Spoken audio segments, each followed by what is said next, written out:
Greetings and salutations, everybody, and welcome to another episode of the CanUK podcast.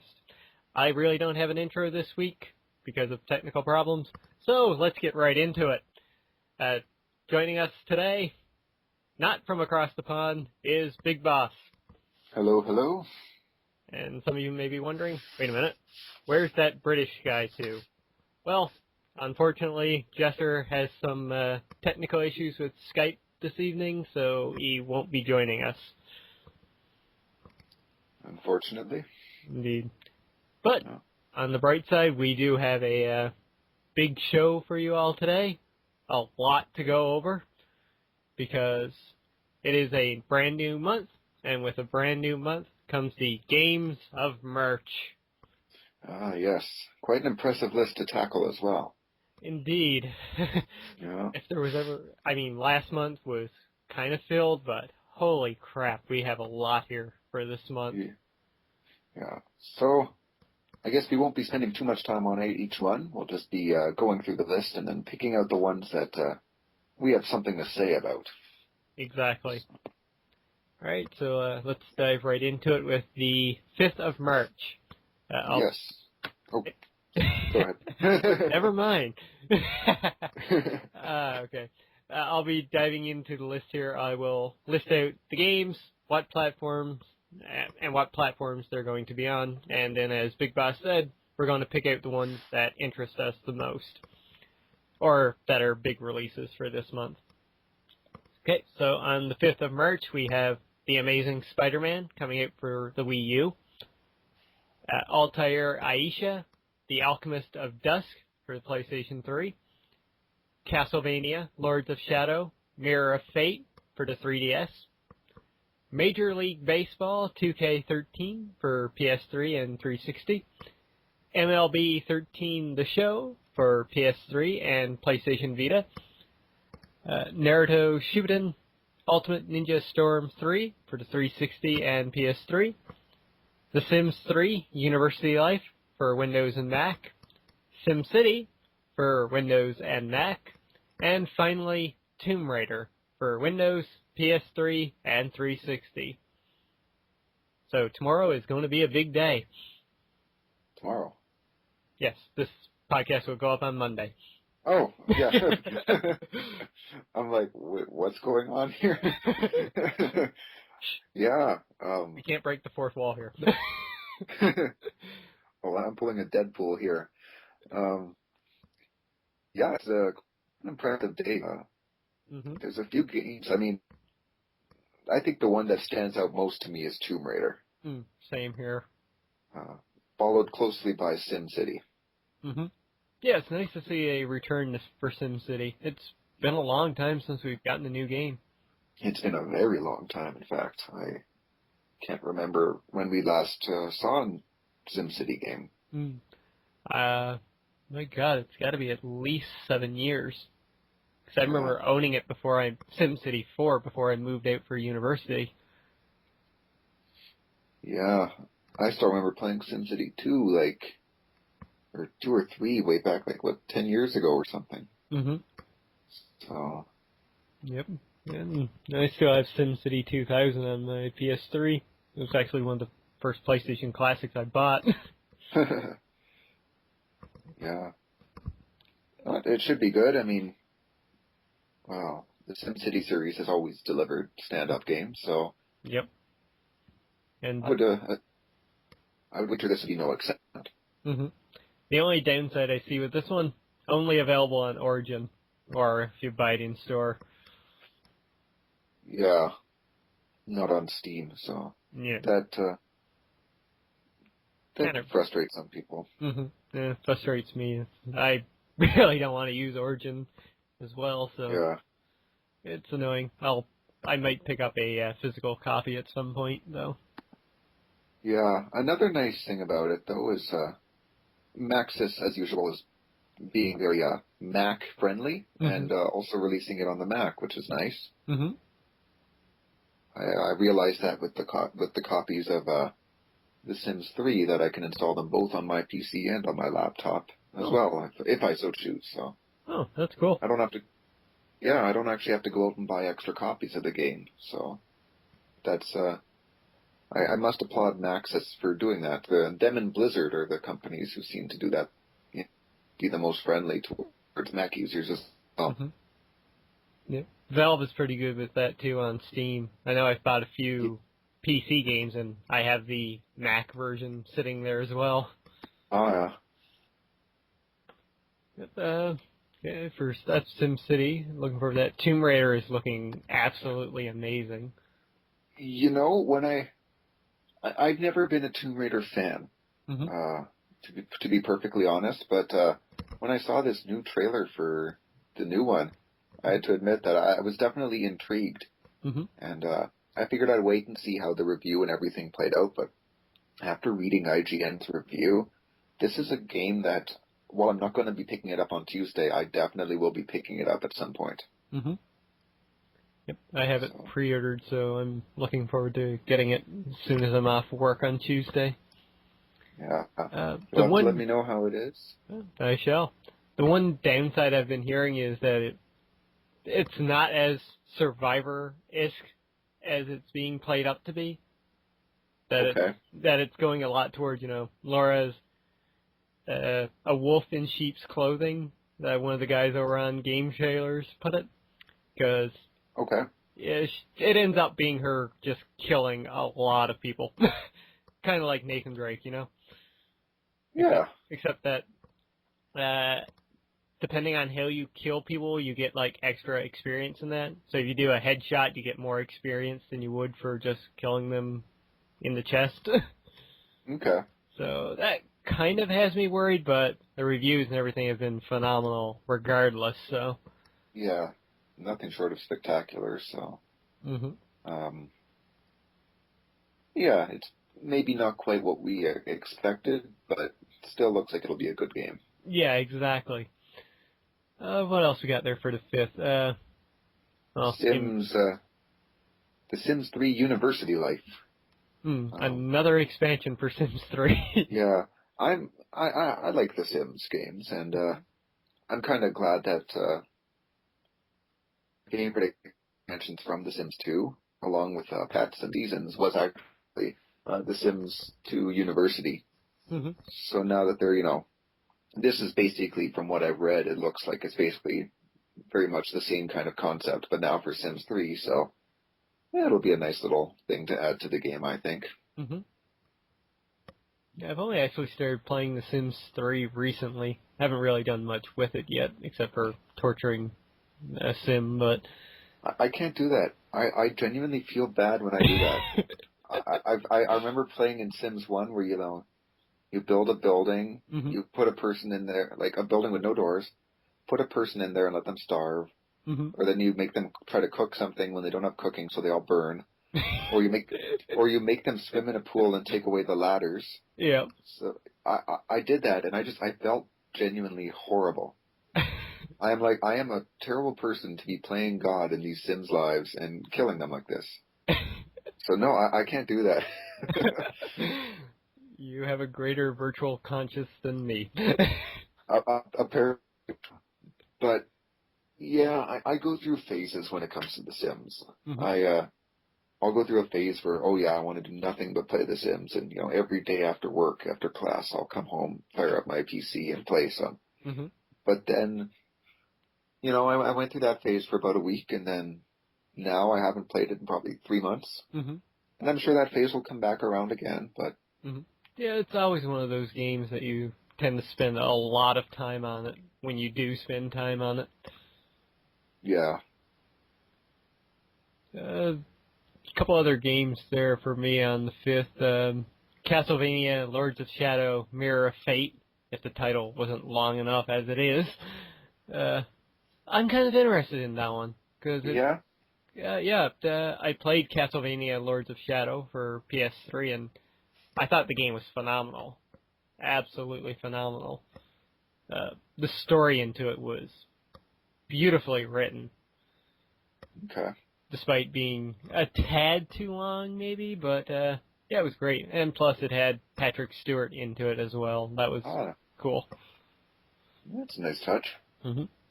Did you ever play it? No, I did. I played the demo for it. Okay. But I don't know. The demo didn't really impress me all that much. I never really got into the Castlevania series, Mm-hmm.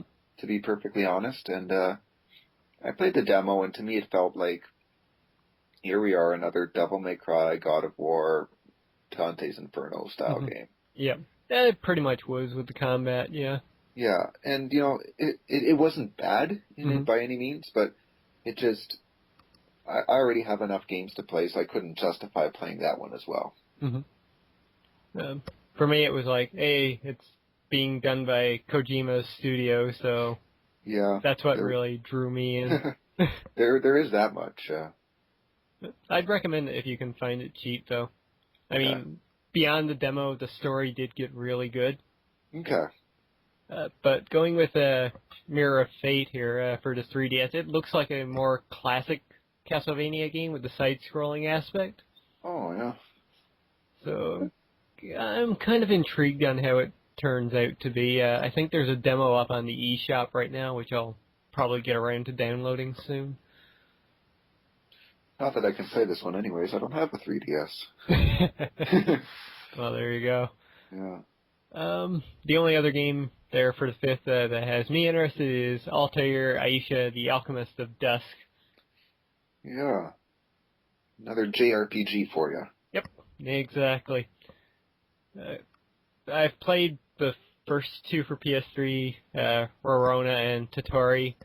I still haven't gotten around to Mamaru, or however you pronounce the name. Yeah, it's one of those. But, yeah, I can't help you there. but the series has been good, so I'm looking forward to it. And it's I think you can actually pre-order it on PSN right now as well, so Okay. I'm kind of tempted to do the digital copy, depending on the file size. Yeah. Running out of space on your PS3? I only have an 80 gigs, so yeah. Okay. I'm rotating between 20 to 30 now, depending on what I have installed. I see. Exactly. All right. Okay, that does it for the 5th, unless there's something else you want to add. No, that's it for me. Okay. Okay. March 12th, we have Darkstalkers Resurrection on PSN. We have God of War Ascension for PS3. Sniper Ghost Warrior 2 for PS3, 360, and Windows. And StarCraft 2 Heart of the Swarm for Windows and Mac. And just to make a note here for the 13th as well, Darkstalkers Resurrection is coming out on Xbox Live then. Just so we don't have A day to later. twice. Okay. Well, I don't have too much to say about Darkstalkers myself. I've never played the games. My only experience with the Darkstalkers characters comes from Marvel vs. Capcom. Same here. Then, Well, I think we both know which the big game on this day is. Yeah. Definitely Sniper Warrior. No, I've never finished that. I know. I can't keep a straight face here. I guess we could lead up to the big game. Yeah, we can. Sure. Yeah, I've never played Sniper, so I can't weigh in on that one. Me neither. And I'm not really a StarCraft person. I generally am not a big fan of RTS games. Mm-hmm. I played the first one. I haven't played the second one yet, but I played the first one. It was enjoyable.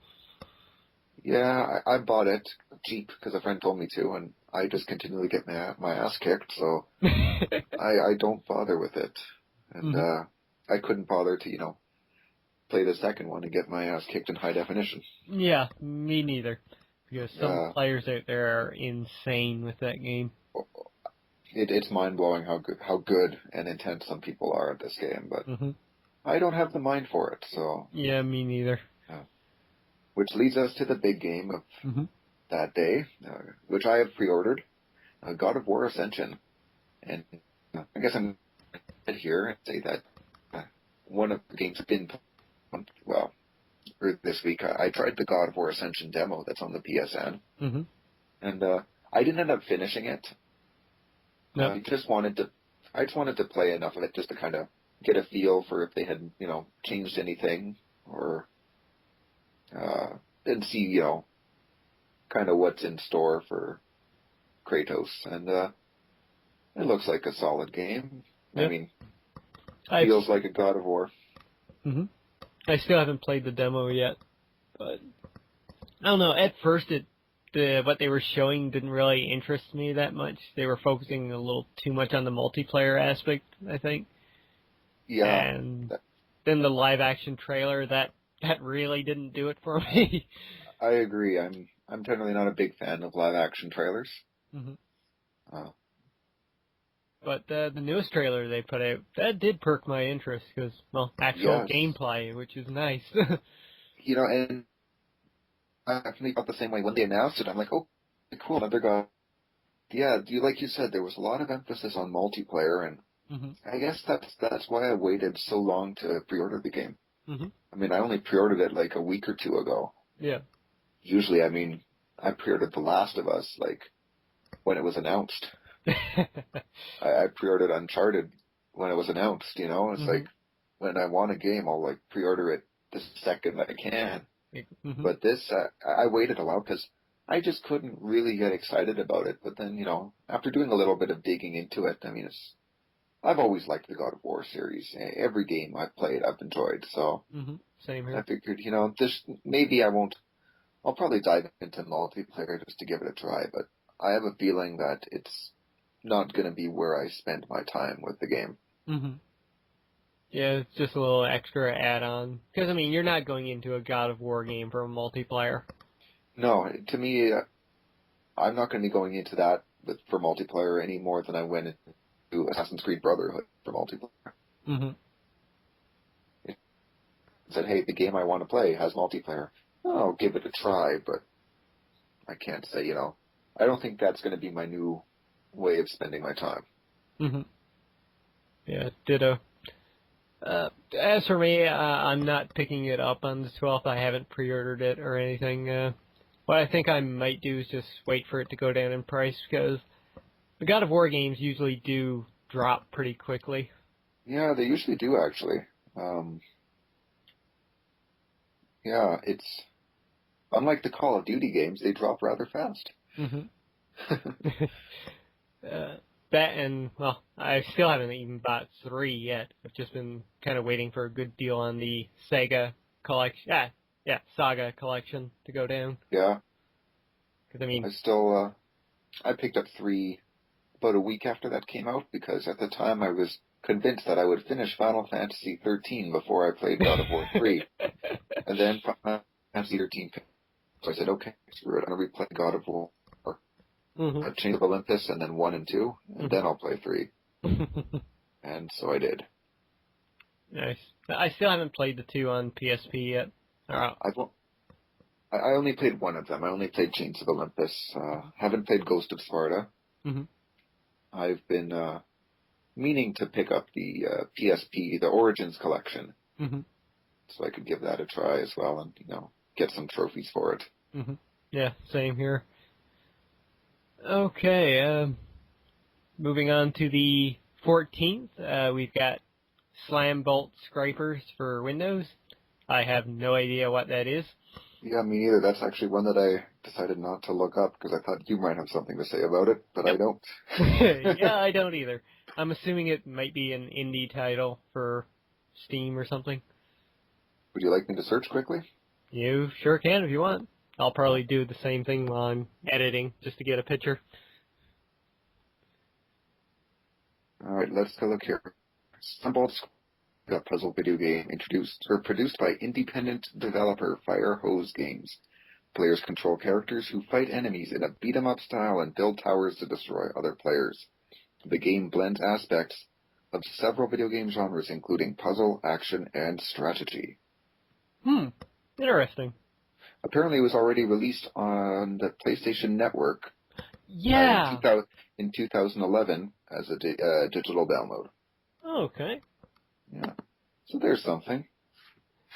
Well then, if you don't want to wait till the 18th, or 14th, go buy it on PSN. If you're not a Windows user, it's already there waiting for you. I don't know if it's any good. You can probably find a review out there somewhere, but... And it's probably pretty cheap, too. I would wager. Okay, on the 18th, we've got a Wii U game, actually, which is pretty amazing. They actually make games for this system? I know, right? It's wondrous. And that game is Lego City Undercover, which, granted, actually looks pretty good. Yeah, I mean, I don't have a Wii U, nor do I have any real plans of buying one at this point in time. Mm-hmm. But, yeah, I did a little bit of reading into it, and, having a Lego game that's a sandbox style. Yeah, Lego GTA. Yeah, it seems kind of cool, Basically, plus it's, more kid-friendly, too, so kids can play, basically now, they get the style of Grand Theft Auto without, all the hookers and drugs. Who knows? Maybe there are block hookers. Well, welcome to the real world, boys and girls. I don't know. I'm kind of interested. I know they're coming out with a 3DS version as well, so I might check that one out when it drops. Okay. Yeah, I can't say I really have any interest in playing it, but in looking into it, it does look like a decent game, so that should be cool. It's something nice for Wii U owners who, the only other game they're getting this month, well, they're getting a couple, but the first one we talked about there, The Amazing Spider-Man, which has been out for months upon months now. Yeah, so, for the rest of us. So it's nice they're getting an exclusive this month. Yeah. Okay, the 19th here, we've got another little batch of games. Yes. Starting with The Croods Prehistoric Party for the Wii U, Wii, 3DS, and Nintendo DS. Yeah, couldn't pronounce that one. Then we have Gears of War Judgment for Xbox 360. Then Monster Hunter 3 Ultimate for the Wii U and 3DS.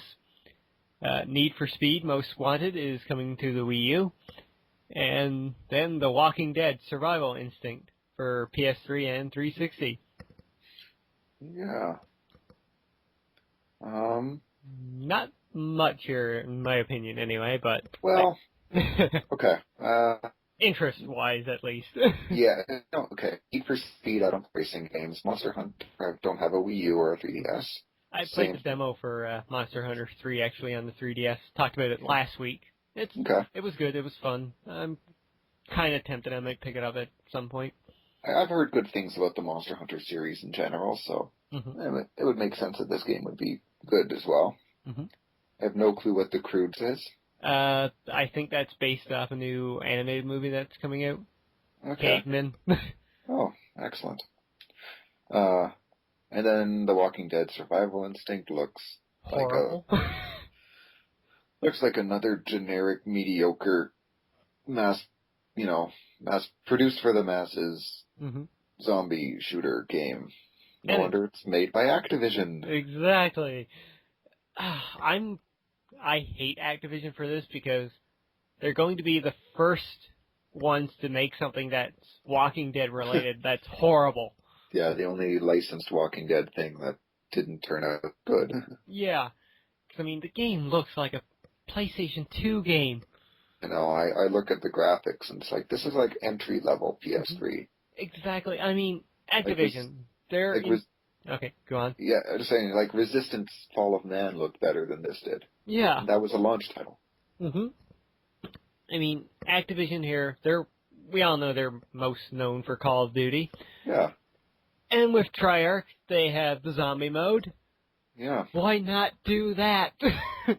Say what you will about Call of Duty, but, no one can deny that those are great shooters.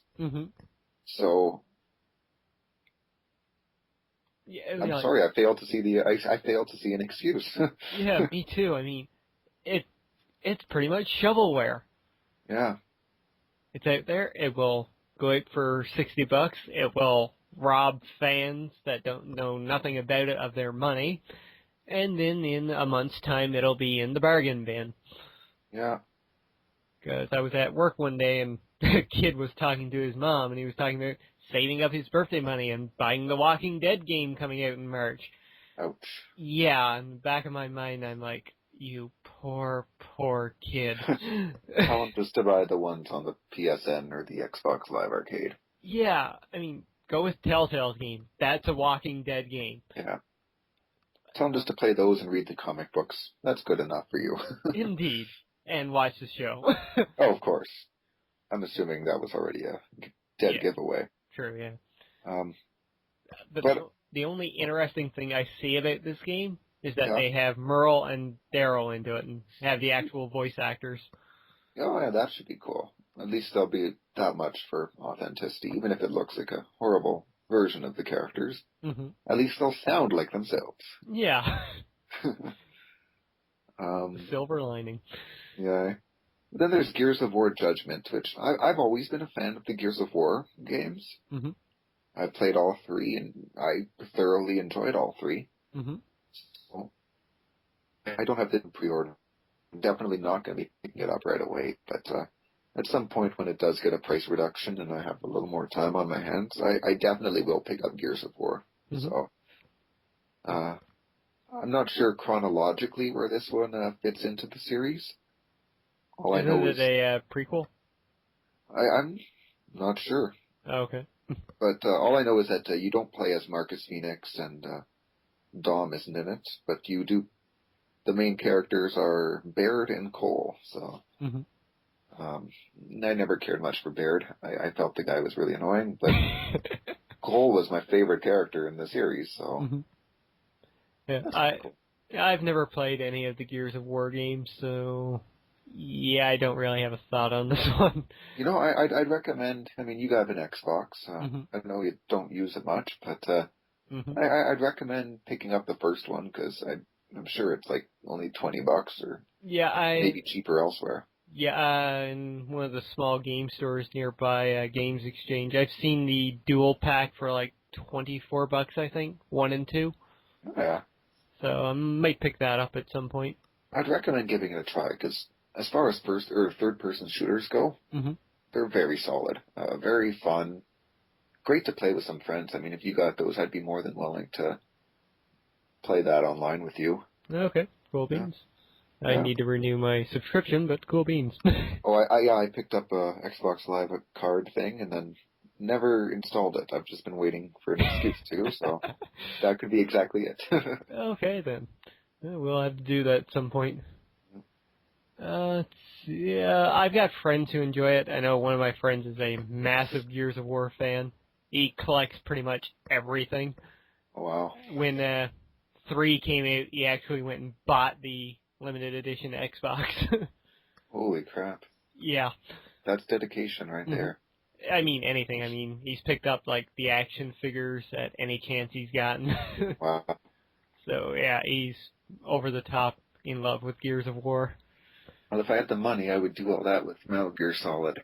Mm-hmm. I'll be honest, but I don't have that much money, unfortunately. Well, maybe I do. I just have better things to spend it on. But hey, if that tickles his fancy, I can't judge. Me neither. Okay, the 21st here. We've got a unique selection.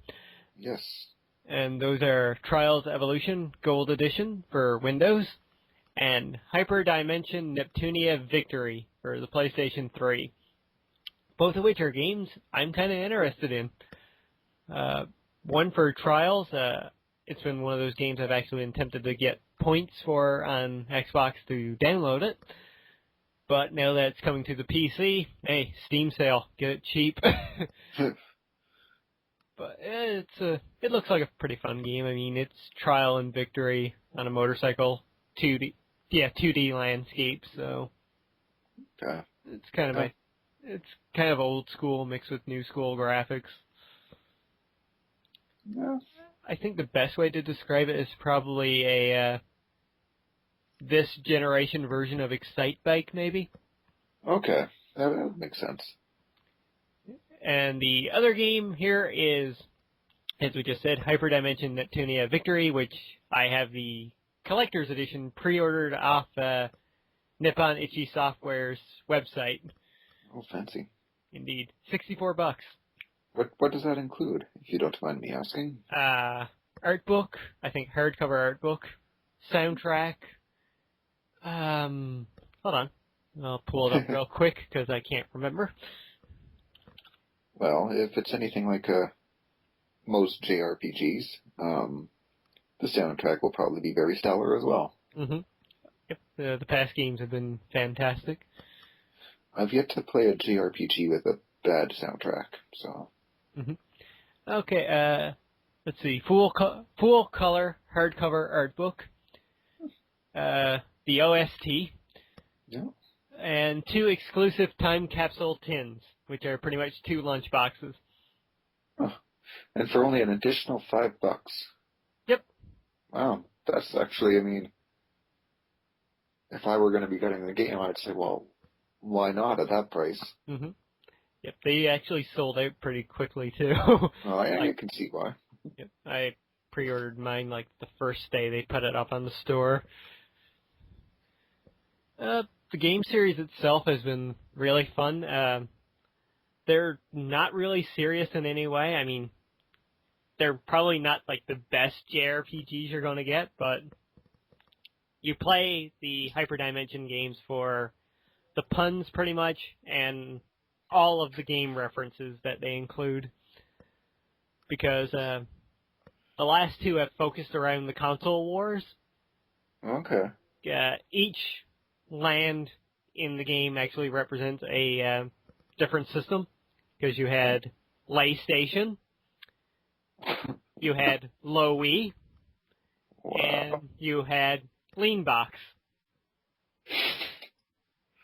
And I know in the first one your character pretty much represented Sega. Because the opening of the game was her getting kicked out. So yeah, they pretty much dived right into the console wars, and the second one just expanded on that. And in the game itself, you get tons upon tons of game references from the enemies representing like different characters from different games, like the slimes from the Dragon Quest games. Those are kind of into it, a version of those.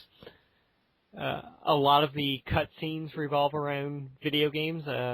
I remember one, I think it was in the first game, there was this truck being packed. This Italian plumber was packing up the boxes in various shapes and putting them in the box to connect them together. Unfortunately, when he packed 4 or 5 in a row, they disappeared. So it combined Mario and Tetris there in one. Wow. That's interesting, actually. If you can actually find the second game especially, I actually played that one and got the Platinum Trophy into it.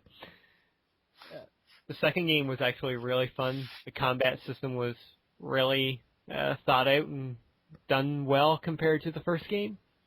Okay. But, yeah, if you can find them, I'd recommend them. They're worth it for the console war puns alone. Huh. And as for the second one goes, there's, once again, there's, as a JRPG does, there's several different endings to the games. Always a nice touch. Yep, including a, the secret ending in the second one being probably one of the most disturbing things I have ever gone through in my life. I was mortified at one point while doing it. Really? Yeah, well, basically the characters you get into the game, they're known as CPUs, and you're going up against this one main threat to all of game industry, which is the world map of the game. And, well, you find this sword, but it's not powered, so you need to power up the sword. The only way to power the sword is by killing CPUs. So you go through the last section of the game, killing off each of the main characters that you had gotten. Oh. Yeah. And let's just keep in mind here, the characters in the game are all represented by cute teenage girls. Oh, that sounds horrible. Yes, especially the low Wii ones, which are 2 twins. They are 7 and 8 years old, I do believe. Wow, how did this get past focus groups? Yeah, it was mortifying. You don't really get to see any of the actual killing, but you get to hear screams and see blood being splattered on the screen. Shit. Wow, that's Yeah, it was sad and depressing. that would like ruin my day.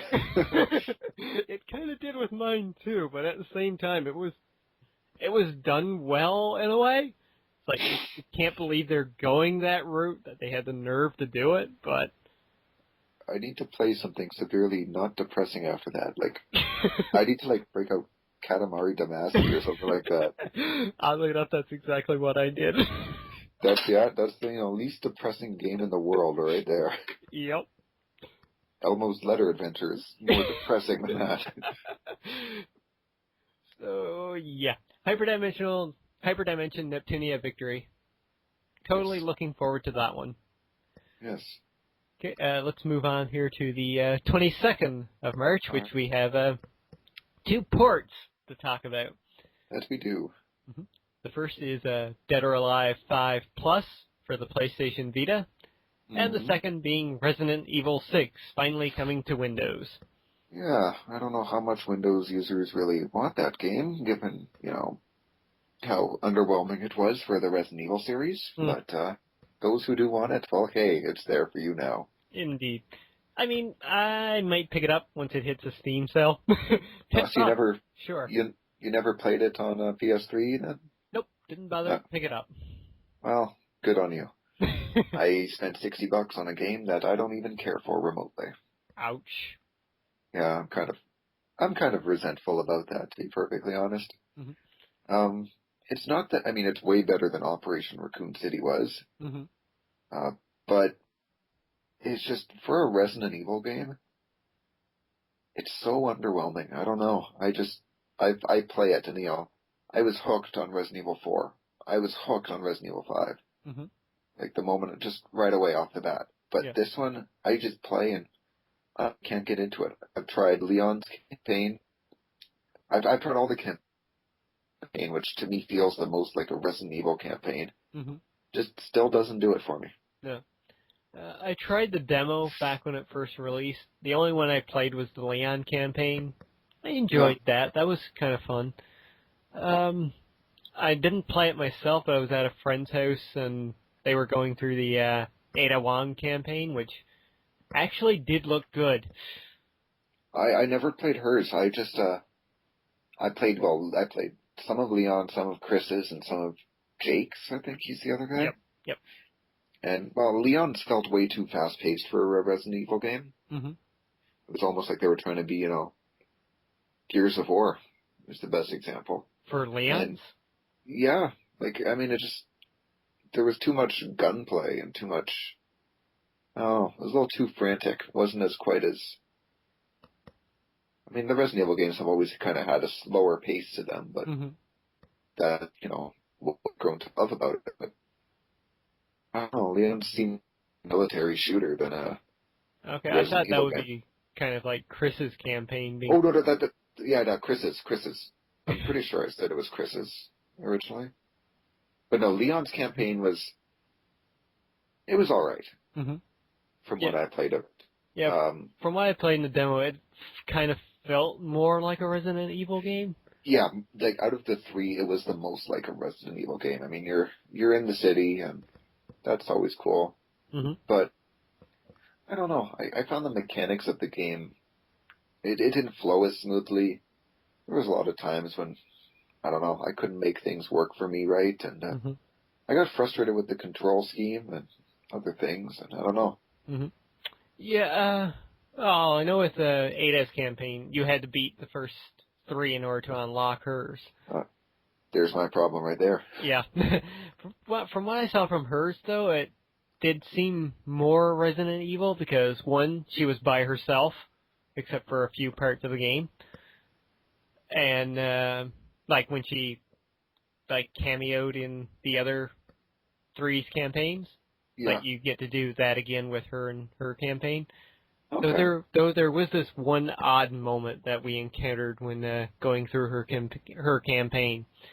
You had to trigger this radio or something, but we didn't figure this out right away. We were running around, and every so often she would just randomly say her name. Yeah, That's she would. fantastic. Yeah, she would go off just saying Ada Wong, Ada Wong, Ada Wong. So we kind of thought she was turning into a Pokemon there for a minute. I don't know. I don't know how good that would be. I don't know. It's sparked some random text messages ever since, though, just texting each other, Ada Wong. I think the main problem Resident Evil 6 probably had was Capcom was trying to please too many people at one time. Yeah. Because they wanted to, here's Leon's campaign for you Resident Evil 4 lovers. Here's Chris's campaign for those of you that loved 5. Here's Jake for some reason.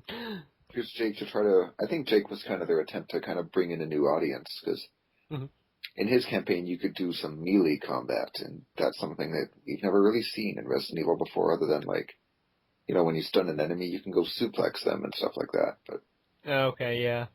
Yeah, with him, like, I don't know, you could actually fight physically, and it's just, I don't know. I'm like, meh. I failed to see an appeal to this. Yeah. Alright, the other game here, Dead or Alive 5 Plus, which I think we can both say that we're fans of Dead or Alive 5. Yeah, we are. I want it. You know, I'd personally, I think, you know, it's great to have fighters on your Vita or handheld system, because fighters are such an easy game to play on the go. Yep. Which is always nice. That's why I bought Ultimate Marvel vs. Capcom 3 for it, and I got PlayStation All-Stars on there too. So I would love to add this to the collection, but at the same time, I'm not too ecstatic about paying for a game I already just bought not that long ago. Yeah, that kind of sucks. I mean, I bought the collector's edition of Dead or Alive 5. And I just wish that, you know, because I bought that, I could get access to this game. Yeah, it would have been nice if they included some form of being able to do the cross-buy thing. Yeah. But I guess where it came out after 5, so... Yeah, but, you know, with that in mind, though, they are integrating a bunch of cool features for Plus, such as, you can, you know, the cross-play is being done, so... That's nice. Yeah, you can take it with you. Plus, you can even use your PS Vita to play online against people on their PS3s. That's always a cool feature. Yeah. And then there's, you know, trading system, but look at that, it looks more like a gimmick than I can't say I plan to, you know, fight that way. No, me neither. And they included a few more touch features too, didn't they? I think so. I don't know too much about it, but... yeah. Seems kind of creepy. Especially for Dead or Alive. Yeah, a series that has always been known for, well, enabling creepiness. Yep. I mean, did you read about the latest patch for Dead or Alive 5? No, I did not. They included the same kind of jiggle physics mechanic from Ninja Gaiden 2. Where you could move the controller and you move the boobs on screen. Oh, wow. Yeah. And that's just in the regular, just, you know, next time I pop in Dead or Alive 5, that patch will install. Yep. Wow. And guess what I'm doing. All right, I gotta cut this short, man. See ya. Yeah, I'm happy to see Dead or Alive 5 coming to the Vita. It needs more games, and definitely a good one. And I've got the Dead or Alive game for the 3DS as well. And that was my favorite game on the 3DS for a while. Yeah, you know... because I had both it and Street Fighter, and I ended up trading Street Fighter 4 in after. Yeah, well, like I said, I don't have a 3DS, but if I got one, that would be one of the first 2 games I would buy. That and Zelda.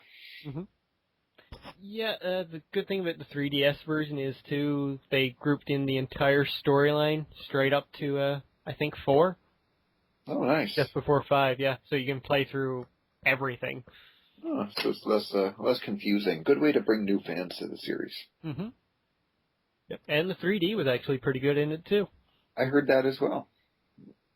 Yeah. So, Okay, and now, speaking of the 3DS, moving yes. on to March 24th, we've got Luigi's Mansion Dark Moon, the first game of the year of Luigi, and Pokemon Mystery Dungeon Gates to Infinity and Beyond. Yeah, 2 games I can't play. Awesome. Sorry. Sorry if I sound a little bit bitter, but I'm not. I just like to sound like a miserable jackass. Um, yeah, no, I mean, these should be good games for the 3DS. Yep. I've never played any of the Pokemon Mystery Dungeon games, so I've got Nor have I. no idea what that entails, so it's not a core Pokemon game, so off to the side for that. Yeah, that's my thoughts too. Mm-hmm. Though I do And then, Pokemon Conquest. I still haven't picked that up yet. yeah. Luigi's Mansion Dark Moon, on the other hand, is something I kind of am looking forward to. Yeah. Well, the Luigi's Mansion. Mm-hmm. I never played the original Luigi's Mansion. I played it. I didn't get too far in it, but 'cause I think I rented it way back when we had rental stores in here. Mm-hmm. But yeah, it was fun. It was enjoyable. It wasn't the best game I ever played, which is why I never bought it or anything. But it was a fun game, so I'd imagine that it would, get the same kind of care on the 3DS that it got on the GameCube. Mm-hmm. Yeah, I'm hoping that they stick out a demo for it soon, because I kind of want to play it to get a feel for it. Mm-hmm. And if it does end up being good, I mean, Luigi's awesome, and I'd love to have another game to add to my 3DS collection. Yeah. All right, the 26th of March, another... Big slew of games. Indeed. Yes. All right, so let's start from the top here. We have Army of Two, The Devil's Cartel for PS3 and 360. Then BioShock Infinite for PS3, 360, and Windows.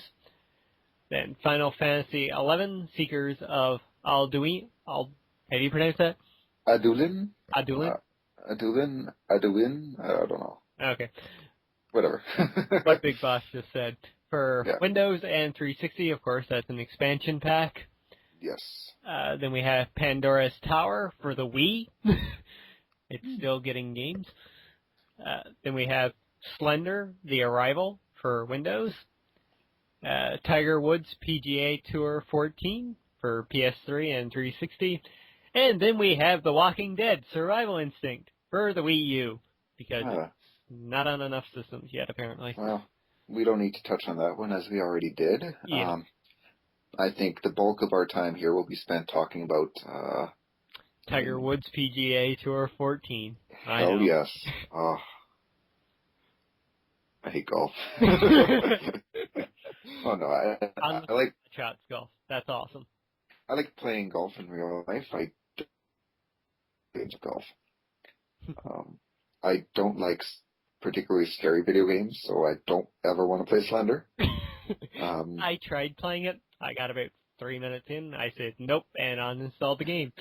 Well, I'm sorry, but I watched, even watching Toby play Slender, that freaked me out too.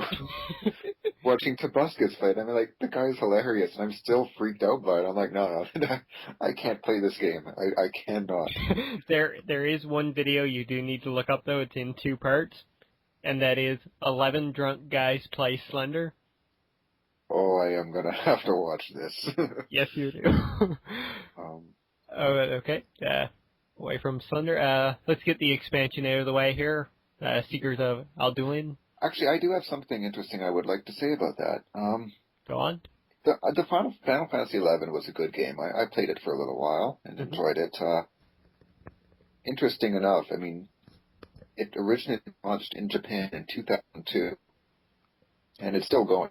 Mm-hmm. Still going strong, actually. They have enough subscribers to keep making expansions. Mm-hmm. And one thing you didn't mention was that, while it's not going to be coming in North America, in Japan, it's actually coming out on the PS2 as well. Oh, wow.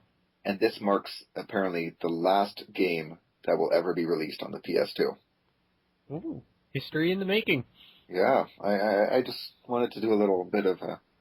I always like to just kind of keep an eye on the Final Fantasy XI games, despite the fact that I only played it, when it first kind of came out on PC. I never played any of the expansions for it or anything, but I always liked the world and everything, so I just kind of kept up with the information just to see what they were adding to it. Mm-hmm. And, yeah, I just wanted to do a little bit of... I hadn't heard anything about this one until now, so I decided to look into it, and I found out that, they're introducing 2 new jobs for the game. Mm-hmm. Jobs being your classes. There's the Geomancer and the Rune Fencer. Ooh. But more than anything, I saw that little bit about it coming to the PS2 in Japan, and the last time PS2 game surprised me a little bit, and leave it up to be a Final Fantasy game at that. Yeah, and it kind of made me, have a little bit of a solemn reflection as to the lifespan of the PlayStation 2. Mm-hmm. Indeed. I know, it's kind of sad in a way hearing that this year, was it this year? No, last year that they ceased production on the PlayStation 2. But at the same time, you think about it, I mean, that system came out in 2000, I believe it was. Around then, yeah. That's... Or no, was it before that? No, it had to be a 2000. Yeah, either 2000 or 2001 it launched. Mm-hmm. For it to have that kind of lifespan, and I mean, its last game is coming out 13 years after it launched. Mm-hmm. That's impressive. Indeed, yeah. That's all I really have to say about that. I just wanted to kind of plug that in. Okay. We've got Pandora's Tower here coming out for the Wii. The last of the 3 games that were gotten here by the Operation Rainfall. Those 3 being Pandora's Tower, Xenoblade Chronicles, and The Last Story. Okay. So, I'm kind of interested in Pandora's Tower. I think they said it's kind of God of War-ish, in a way. So, kind of interested. It's on the Wii, so another game Wii U owners could pick up and play if they do desire. That's probably going to be one of those games, too, that might be worth something after a while. Yeah. That's possible. Yeah. And, well, now let's move to the big 2 that's here. Yeah. The first of which is the Army of 2, the Devil's Cartel. Yeah. As I mentioned to you guys last time, I don't think it was online, though, but this one completely snuck up on me. I was making another Army of 2 game. Shows how out of it I am. Mm-hmm. But the first one was all right. Mm-hmm. But the second one, they really stepped it up. Yeah, they did. With the 40th day. I played a bit of it at my friend's place, so I enjoyed it, and I'd had some fun with it. I kind of wanted to pick it up if I had some people to play it with, but that kind of fell by the wayside, and I forgot about it until now. But I don't know. I may pick this one up at some point when it gets cheaper. Same here. Yeah, it is looking pretty good. I think the characters into it are 2 new guys, not the ones from the first 2 games. Not Tyson and Elliot. Yeah, I don't think it's them. I think they had to go that route because of one of the endings in the second game. Yes. I believe Jester mentioned that last time. Yeah, he mentioned that when we were talking. Yeah. Yeah, I'm kind of looking forward to it, see how it does. Hope there's a demo coming out for it. Cool. Yeah. And that leads us... Oh, no, go on. You go on. You introduce it. All right. That leads us to the big game of the month, BioShock Infinite. Or maybe not the month, but the day. Yeah. Well, possibly maybe the month too, yeah. Depends on the person. Not for me, though, to be perfectly honest. I played BioShock 1, and I enjoyed it. But not enough to really want to play 2 or Infinite. Yeah, I played the first one. It's probably one of my favorite games on the PS3, to be quite Oh, honest with you. Even so that I even picked it up on Steam when it went on sale again. I don't know, I oh, love the atmosphere and the story into it. The only thing I really found disappointing about the game was probably the final boss battle. But other than that, I thought it was a fantastic game. The atmosphere was what sold it to me. yeah. Because we've seen a lot of like horror games and first-person shooter games, but being stuck in an underwater city like that, it was terrifying playing through It that. was, yeah, it was very dark, very ominous. Hmm. Despite the fact that, I mean, you look at the game and it kind of had a slightly cartoony feel to it. Hmm. Yet, even with that, it still felt very dark. Hmm. Which, yeah, like it was a good game. I just, for some reason, couldn't really get into the series.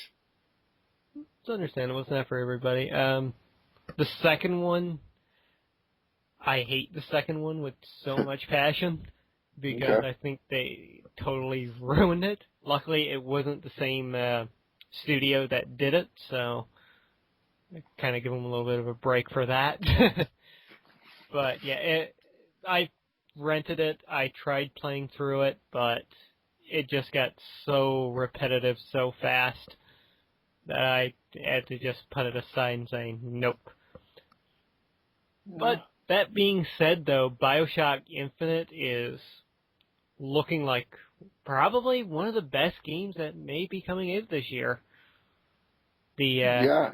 The atmosphere and setting alone sets it a mile high.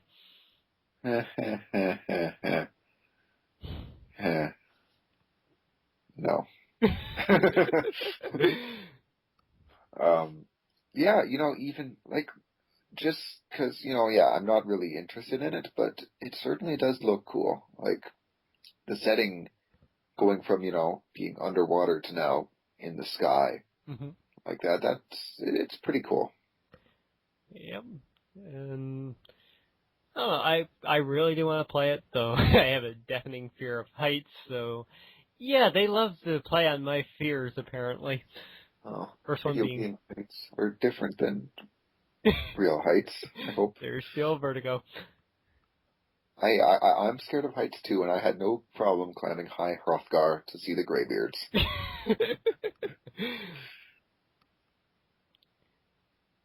Yeah, I am looking forward to playing it at some point. I probably won't pick it up right away, Okay. but it's looking like a neat game, and it's one I've definitely got my eye on, and hopes that it's going to be good. All right, and then on the 29th, we have our last game. 29th? Or 28th, sorry. Okay. And that game is Harmonite for the Yes. 3DS, which I believe is a downloaded title done by the makers of Final Fantasy, or somebody in Squaresoft, I do believe.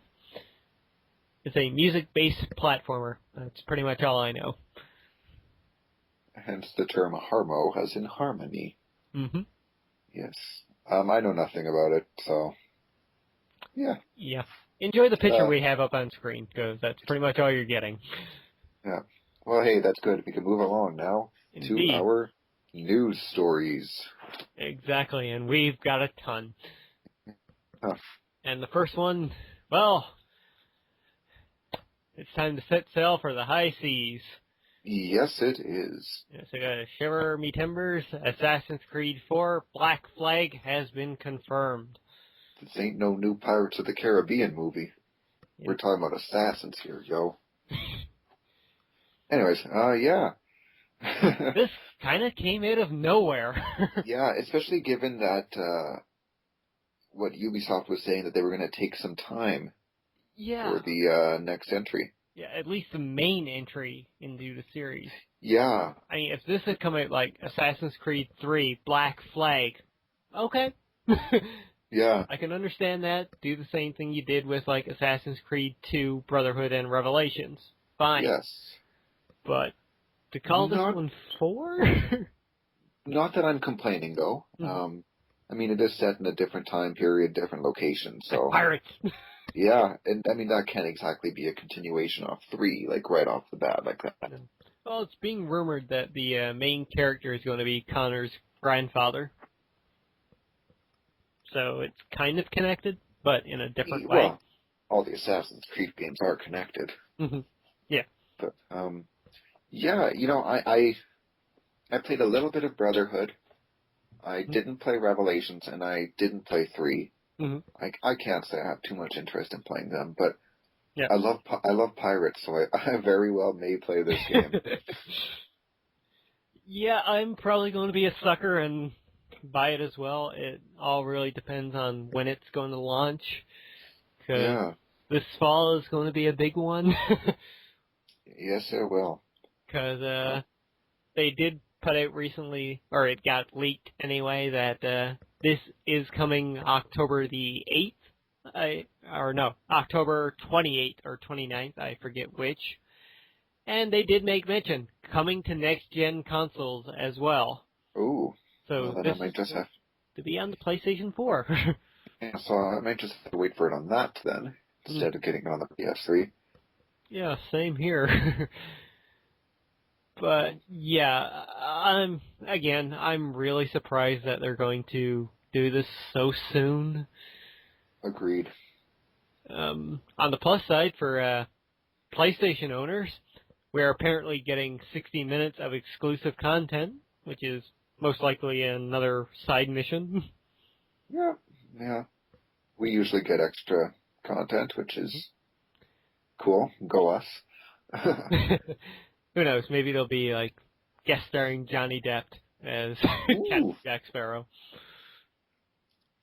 Oh, that'd be cool. It would be actually surprising if they got his voice, because they're pretty known for getting actors into their games. Yeah. It would be surprising, but not shocking. Yeah. Let's see. Well, the box art shows off the main character, as I'm sure X will put an image of that. Yep. And you can also see he's, holding a pistol. He's got 2 on his chest and a sword, which is also a very piratey weapon. Yep. Looks like we're getting a little more focus on guns again. Yes. Well, it makes you wonder how much of a different, I mean, flintlock pistols aren't exactly the quickest things to reload, which could be why he has, 3. Exactly. Yeah. So he can use one and then draw the others. So you might get like a single shot, but then... Yeah.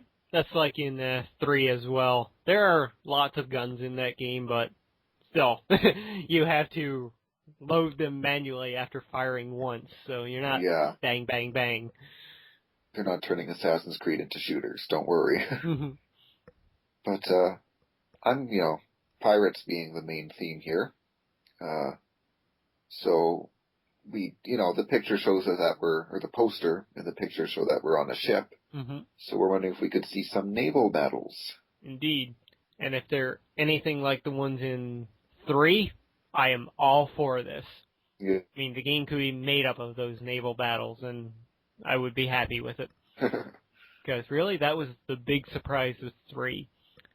At first, when they said that they were going to have ship battles into it, it's like, this probably is not going to work into an Assassin's game. But lo and behold, that was probably one of my favorite things about 3, despite I haven't finished it yet, but one of the favorite things that I've done in the game. Because you do the first one and you're like, oh man, when's the next one going to happen? Oh, nice. Yeah. Yeah. And who knows, we might get them a little more in-depth with it, like going between ships maybe while fighting. Yeah, do some boarding and whatnot. That'd be cool. Fight in the midst of a giant whirlpool. Then we'll unleash the Kraken.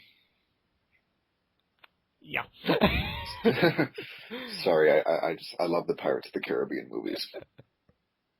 Me too, except for the last one, really. Well, I didn't hate it. I didn't hate it either. It was probably better than the third one. I liked the first 3. I really did. I mean, the first one was brilliant, and the second 2 were good. Yeah, I agree with you there. But the fourth was, it was all right. Mm-hmm. Apparently they're doing another one too. Apparently they're doing 6. Lovely. Not 6 other ones, 6 total. Okay, good. 6 more. 10 It's movies. turning into Star Wars. No. I love Star Wars. Yeah, me too. Anyways, yeah, no, apparently this new one was the start of a new trilogy, so to speak. Mm-hmm. Like the first 3 were, the story of Captain Jack Sparrow as well as, the Swans. Mm-hmm. Elizabeth Swan and then, Will Turner. Yep. Who somehow is a swan now. And then this one kind of marks the beginning of another Mm-hmm. story, so to speak. Yeah. I mean, I'm curious. Go the one and them finding all the different boats in the different jars, Mm-hmm. and Captain Barbossa now having control of Blackbeard's ship. Yeah. It will be very interesting, to say the least, to see what they do. But back on topic. Yeah. Take our next news story away. All right. Our next news story says that Chris Cooper will be playing Green Goblin in The Amazing Spider-Man 2. Actually, keynote is that he has been confirmed as Osborn, but we don't know whether he may or may not actually play Goblin. Mm-hmm. I doubt if they will bring Goblin into this.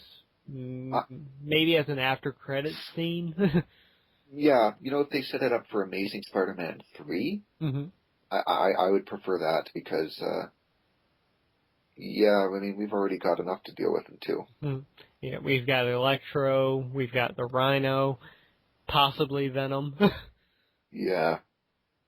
So they're jamming quite a bit in there. But, hey, I'm happy they finally got somebody to play Osborn. Yeah, I mean, Osborn's a great character, and even if we don't see him as Green Goblin, just having, Norman Osborn will just round out it just adds to the whole Spider-Man feel. Yep. Which is good, like we just said. Like, having him as just Osborn in this movie would be great to set it up for the third one. Yeah. As for the actor they have playing him, I'm happy with this. Yeah. The guy was amazing in the newest Muppets movie. I still haven't seen that. I have it recorded on my PVR, and I mean to watch it. I just never get around to it. It says he was also in The Town. Yep. I saw The Town, but I don't remember very much of it, but yeah, I'm sure he did a good job in it. Yeah, I'm sure he did. So, yeah, he's playing Osborn. I can't remember. It was a couple of podcasts ago when me and Jester were doing it, and there was rumors of a different guy playing Osborn. So, kind of disappointing that he's not the one. All right. Do you remember who it was? Let me just pull up the notes here, and I can tell you. All right. I think it might have been from the first episode. Doctor Strange. No. Must have been from the second one.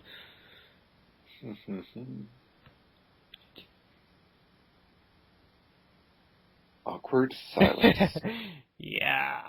Yeah. It's not here in my notes, because this was before I actually did death. No worries. Okay. But yeah, we finally got an Osborn. That's all that really matters. And it's not Ozzy. Oh, God. That would be amazing if they got him in there to play Ozzy Osbourne. To play Norman Osborn. Well, I still tell my friends the only way that Lord of the Rings be better is if they made the movie more, have Steven Tyler play Elrond as Liv Tyler's father. That's the only way for the Lord of the Rings movies to be more authentic. Oh, God. Here it is. Colum Fiore as can you repeat that? You cut in and out on my end here. Sorry. Colum Fiore. Oh, I totally know exactly who that is. Mm-hmm. Yes. That guy. Oh, yeah. Let's go click on this. Like, he actually did look like Norman Osborn. Loading.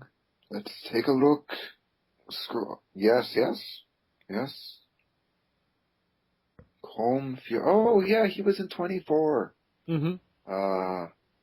I can't remember who he was in 24, but he was there. I think Jack Bauer, I don't know, I don't think Jack Bauer shot him. Mm-hmm. Jack Bauer just shoot a he's lot of still people. going to be in the movie, but in an unspecified role. Okay. So maybe he is going to be playing J. Jonah Jameson now. Well, I'd rather him than J.K. Simmons. What? I'd rather him than J.K. Simmons. What? I'm Serious? sorry. No. Once you have watched Oz, you cannot see J.K. Simmons as anybody but Vern Schillinger. Once you've seen him as a neo-Nazi, you do not see him as anybody else. Then I will never watch Oz. Yeah, Because I see him as J. Jonah Jameson and Clive Johnson. Yeah, it's I watched Oz and then I went back to watch Spider-Man and I'm like, I hate you. Not J. Jonah. Vern Schillinger is the most despisable character I have ever encountered on TV. Wow. Him and Joffrey from Game of Thrones are except, I mean, Joffrey's a fictional character. I mean, yeah, sure, Vern Schillinger is as well, but given the fact that Oz is a very realistic show, it's very dark, his character. I hated him. But he was, J.K. Simmons is a brilliant actor for portraying him so well. When we are like that, that just goes to show how fantastic the actor is. So. And speaking of fantastic actors, yes. Next big news story here is that Beyond Two Souls finally got a release date, which is October the 8th in North America. Other territories to be announced later. And the big actor that got announced for the game is Willem fucking Dafoe is in the game. Willem Dafoe. The original, the previous Norman Osborn. Exactly. Yeah. And the man who is absolutely fantastic in the Boondock Saints. Oh, yes. Oh, yes. There was a firefight. Oh, I love those movies. Even the second one I enjoyed. I still haven't seen the second one yet. Yeah, but But you know, Willem Dafoe is in the game now, and that just makes Beyond Two Souls that much better. I still don't know too much about it. I watched the trailer. Like Watch Dogs, I watched the trailer for this, and I'm like, I need this game. I know nothing about this game, but I need it. Yeah.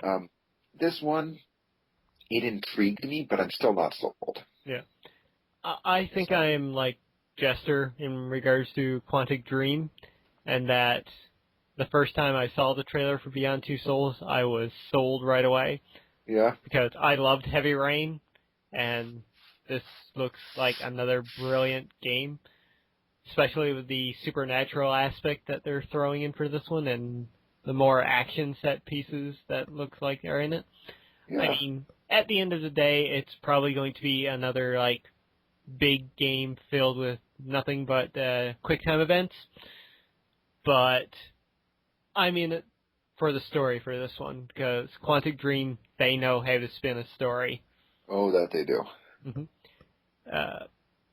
As for Defoe's character in the game, he's playing Nathan Dawkins, and as they said, in quotes here, an enigmatic scientist working for a top-secret government division studying paranormal activity. His professional curiosity in Jodie, driven by personal tragedy, is a central theme in Beyond Two Souls. And from what was shown in his trailer, god damn it, they captured the look of Willem Dafoe in the game. Yeah. I'm so much more excited for this one now. I am probably going to go pre-order this one. Nice. I'm definitely going to be keeping a closer eye on it, given these developments. And it, like I said before, I was interested, though not hooked yet. But I'm sure at some point something may happen that hooks me. So we'll keep an eye open and see. You never know. They may show off something at E3 that will really get you excited. Yeah. No, that's exactly it. Oh, excuse me. In regards to Beyond Two Souls as well, talking with Jester just before we started recording here, He's going to be recording a vlog very soon, which might be up now when you're seeing the podcast. So there will be a link on the screen where you can jump over to his vlog and see his thoughts onto it, because this was the big story that he really wanted to talk about this week. And unfortunately, he was unable to make it here for it. Yeah. So we should have spoken it in English accents. We should have. Indeed, old chap. Yes. Indubitably, yes, quite. Tea and crumpets. That's as British as I get. God save the Queen. Okay, so that does it for our top news stories. And our British accents. Yes. Thankfully. Yeah, I'm sure everybody is very thankful of that. You can rest easy. The cringe-worthy moments are over. Maybe. For now.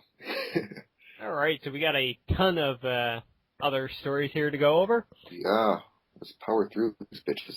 Yeah, you take our first one. All right, first up, is Gran Turismo 6 coming to PS3 this year? What? Oh, I know. So, let's open this up. So there's been some Gran Turismo 6 rumors that have been swirling around the internet for several years. Mm-hmm. And, I mean, we kind of mentioned this ourselves in last week's podcast, where why wasn't, Gran Turismo 6 on the PS4? Yep. Perhaps this could be why. Mm-hmm. Yeah, because, I mean, they probably started working on this as soon as 5 was finished. Yeah. And that was most likely before the PlayStation 4 dev kits were out, so... Yeah,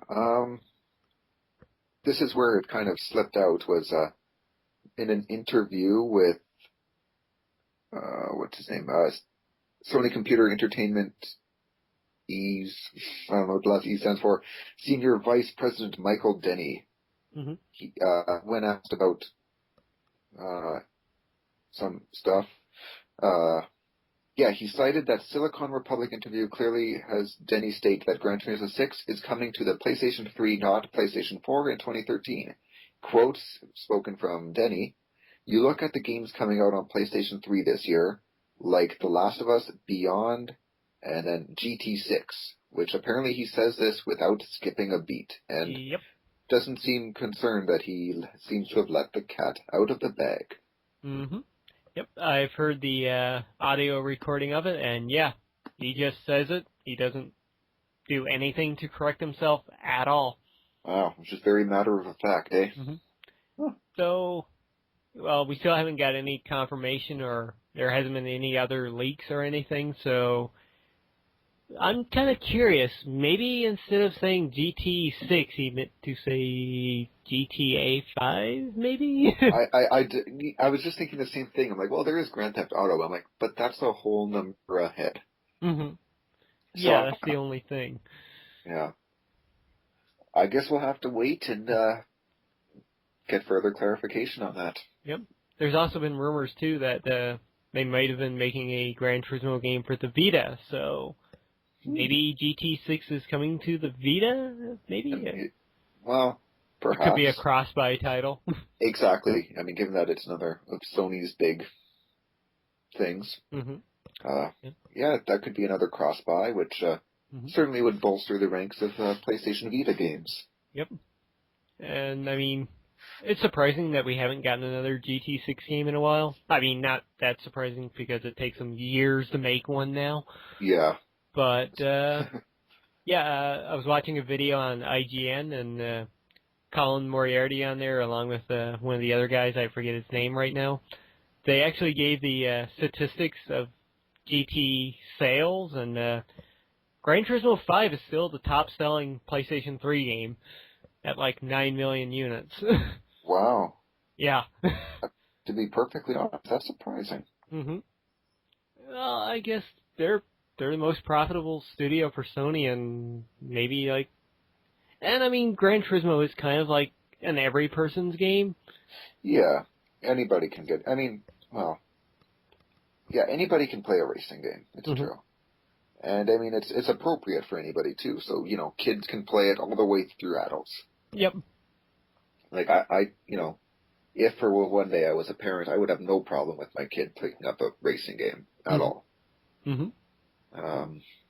But I mean, it's not something that's made just for kids too. So I mean, I know I have plenty of friends who are very big into racing games, and yeah, it's a very universally accessible genre of gaming. Mm-hmm. Despite the fact that I don't care for racing games. Yeah, me neither, unless it's something like Burnout there that has a lot of crashes. Or Yeah. Split Second that came out there the other year, which was actually a neat little hidden gem. Made by Disney, of all people. As far as racing games goes, I have some fun memories of F-Zero on the GameCube. Playing F-Zero was awesome.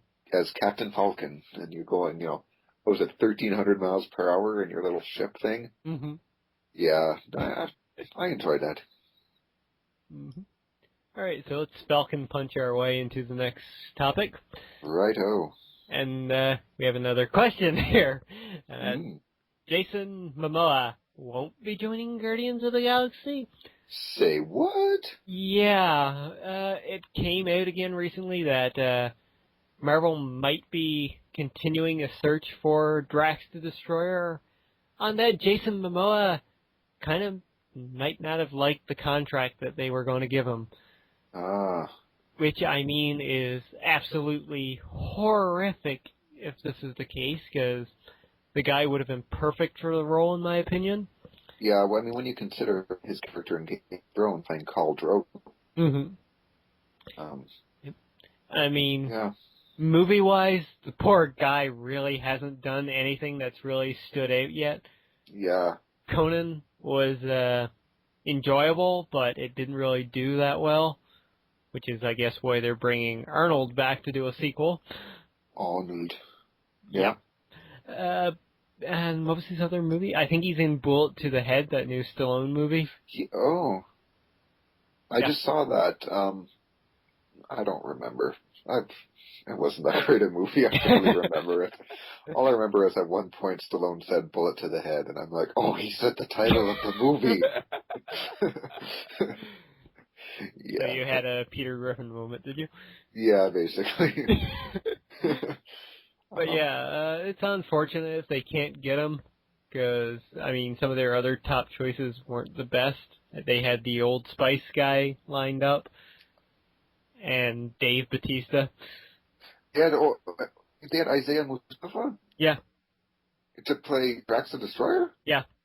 No! Isaiah Mustafa is Luke Cage. Yeah, me too. Marvel needs to get their shit together. He's Luke Cage. Mm-hmm. Especially after that fan film that he did. Yeah, I still support that. I'm part of that group on Facebook. Isaiah Mustafa is Luke Cage. Actually, you throw a link on there. People need to join that.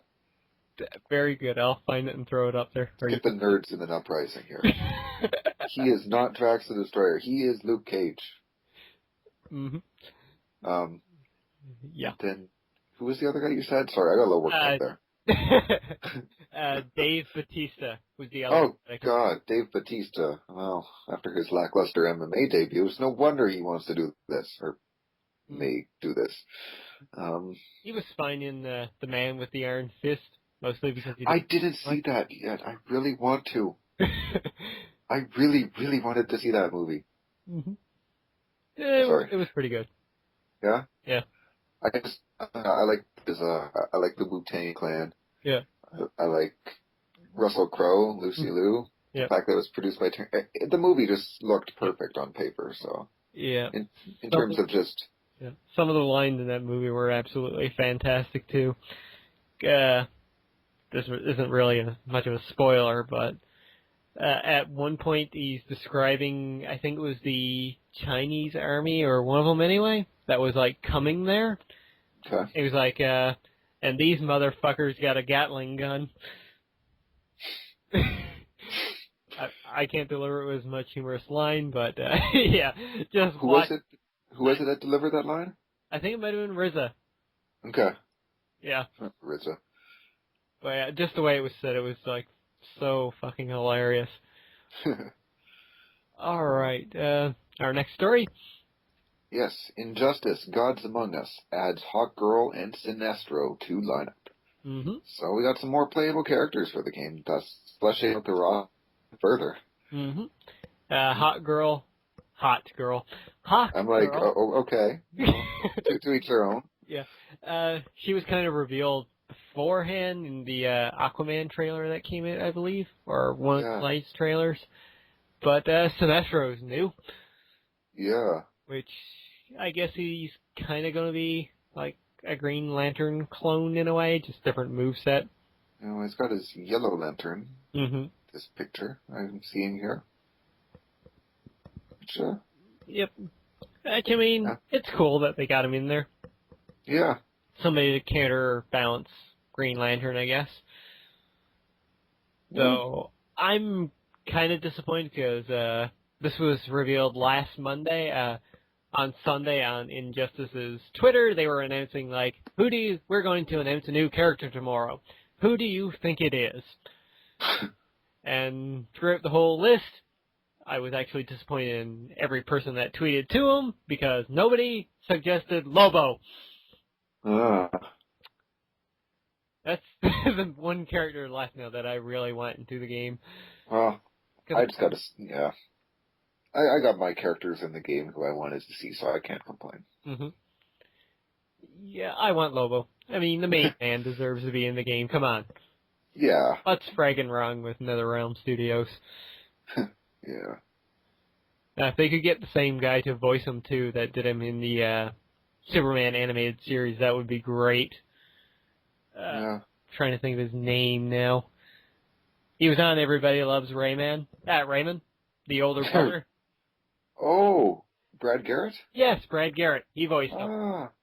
Oh, wow. Huh. So yeah, if they could do that, that would be awesome. I mean, especially after the fact that I think there's been some falling out with the actual Lobo movie, so yeah. This could be the last we see of Lobo for a little while. Could be, yeah. No, I don't know how they would fit him into the story in that, but fuck, I just want Lobo in the game. He is the Deadpool of the DC universe. Yeah. All right. Our next little news story here is something that was kind of obvious. I think we kind of discussed it last week. Yeah. And that's every Sony-owned studio is working on a PlayStation 4 game. Which, yeah, I don't think any surprise there. No, I don't think we have too much to say about this either, because we basically expressed our interest in this sort of thing last week. Mm-hmm. Because I think last week they showed a whole ton of third-person developers. Yep. Or third-party developers Mm-hmm. working on games, and then did they say that every or majority of them were doing it, or almost all of them? Because for some reason this doesn't seem like news to me. Yeah, I think they kind of said like most last week, but everyone. I think in the IGN article here they mentioned one little surprise. Yeah, just to quote IGN here. The biggest surprise for us, however, is that Yoshida's comments seem to confirm that Sony Bend is working on a PlayStation 4 title. This is shocking, in a sense, as Sony Bend hasn't created a console-dedicated game since 2004, and only ported a couple of its later Siphon Filter titles to the PS2, only after bringing them to the PSP. So, yeah, that's the kind of news that came out from this. So, maybe they're working on a new Siphon Filter. Siphon Filter completely skipped the PS3. Yep.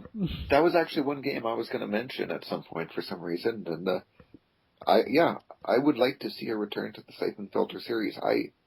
Some of my earliest PS1 memories are of Siphon Filter, actually. Mm-hmm. Same here. I remember. I have all three, too, on PSN now, thanks to PlayStation Plus, I believe. Yeah, when I got my PlayStation for my 9th birthday, it came with a demo disc, and that demo disc filter on it. Mm-hmm. And, I played the crap out of that demo. And it was a good-sized one, too. Like, you got to explore a lot of the world, try out the different guns. Mm-hmm. And, I rented the game, and I played a lot of it. And, yeah, I mean, I really liked that game. I never played any of the other Siphon Filters, but one in particular was something that will always hold some memories for me. Mm-hmm. And, I mean, we mentioned, too, last week with Legacy of Kain, there's quite a few games that did skip the current generation of consoles, so Yeah. now would be a nice time to bring back stuff like Legacy of Kain and Siphon Filter. Yeah. Because, I mean, they don't have to stick like a 2 or 3 on the end of them, just call them like Siphon Filter. Yeah, I mean, I'm sure that there will be enough people who don't really remember Siphon Filter, Mm-hmm. who, Yeah. or who never really played it. So Mm-hmm. this could kind of serve as a good to, so to speak, reboot the series and just serve, maybe not give it a full reboot, but Mm-hmm. kind of do a game that's sort of independent from the rest. So it's a good point for people to jump in. Yep. Without having previous experience in the others.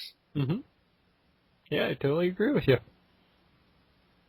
All right, moving away from game news for a minute, we've got some TV news. Exciting TV news. That it is. Well, maybe exciting, kind of No, depressing. It is. Well, I don't know. Anything Arrested Development is awesome. True. The Netflix-specific Arrested Development Season 4 will likely be a one-off. Oh. Yeah. Unfortunately, but I mean, we're getting Arrested Development Season 4. That's awesome as it is.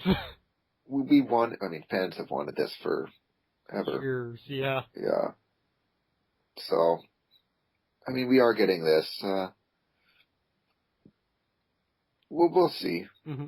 Yeah, I think there was an update to the article saying that it might be possible for a 5th season, but it all depends on like the actors' schedules and that.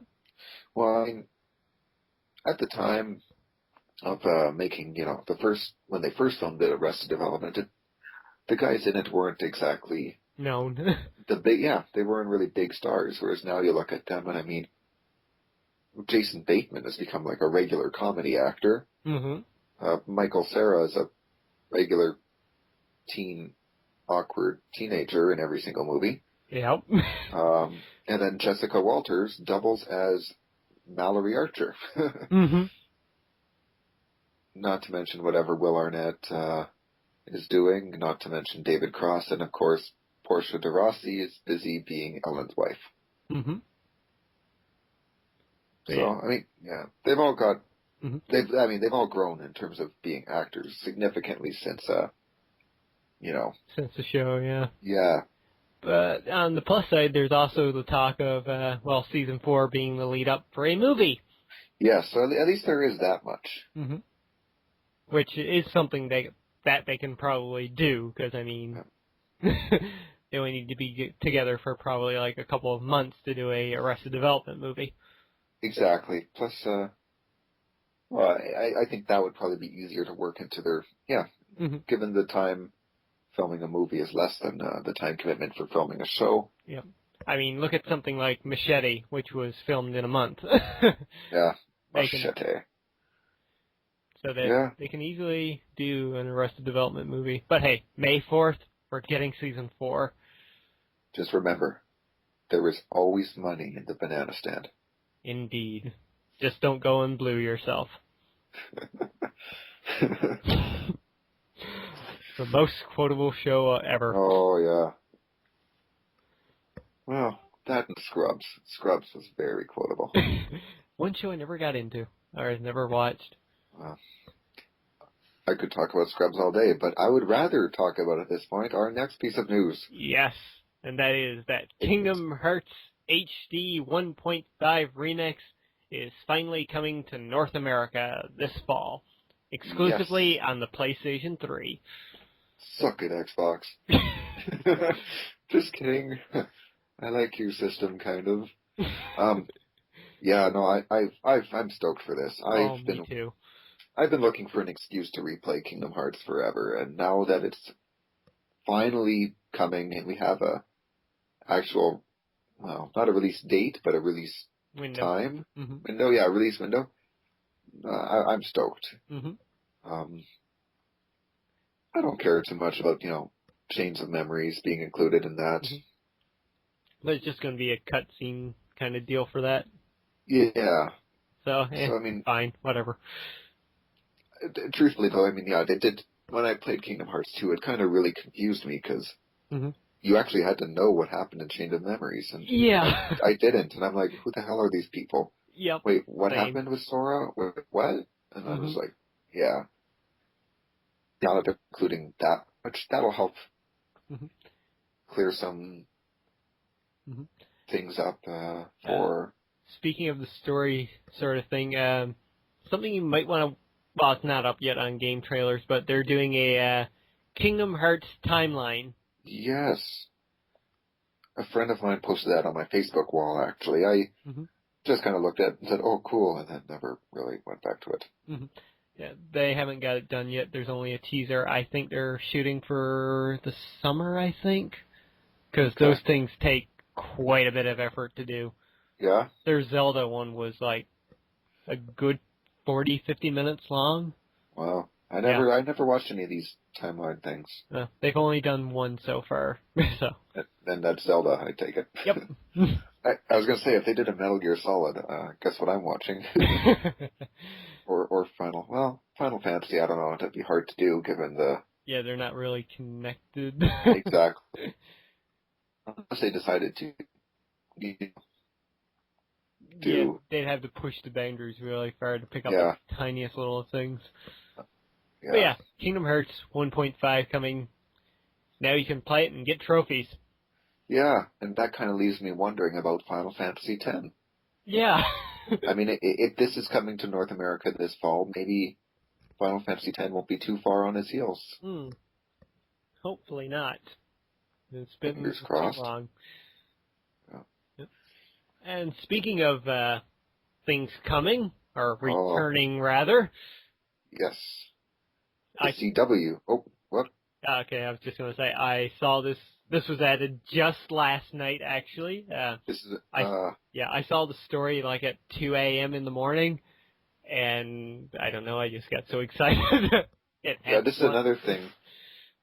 Another thing my friend posted on my wall on Facebook, or my timeline as Facebook now calls it. I miss walls. Yeah, me too. The CW is bringing back Whose Line Is It Anyway? Yay!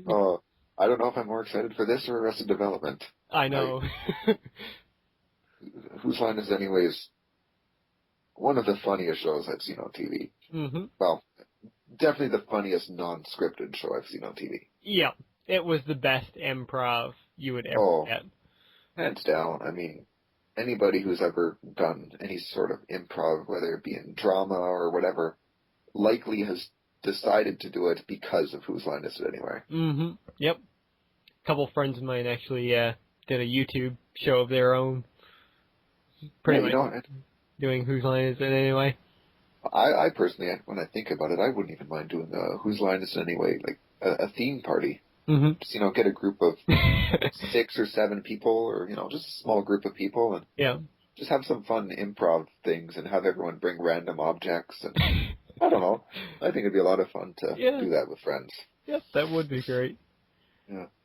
But some little points about the show here. Drew Carey isn't returning.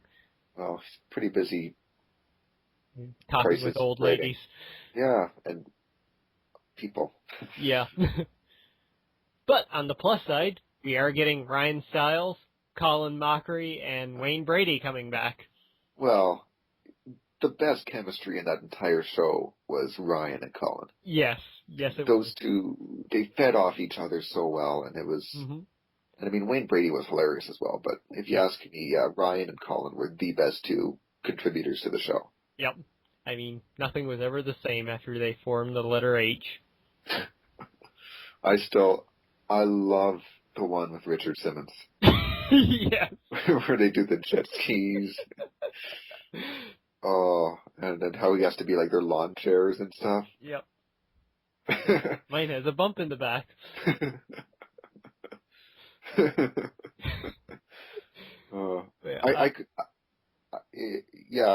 God knows how many hours of my life I have spent on YouTube when I just look at one Whose Line Is It Anyway clip.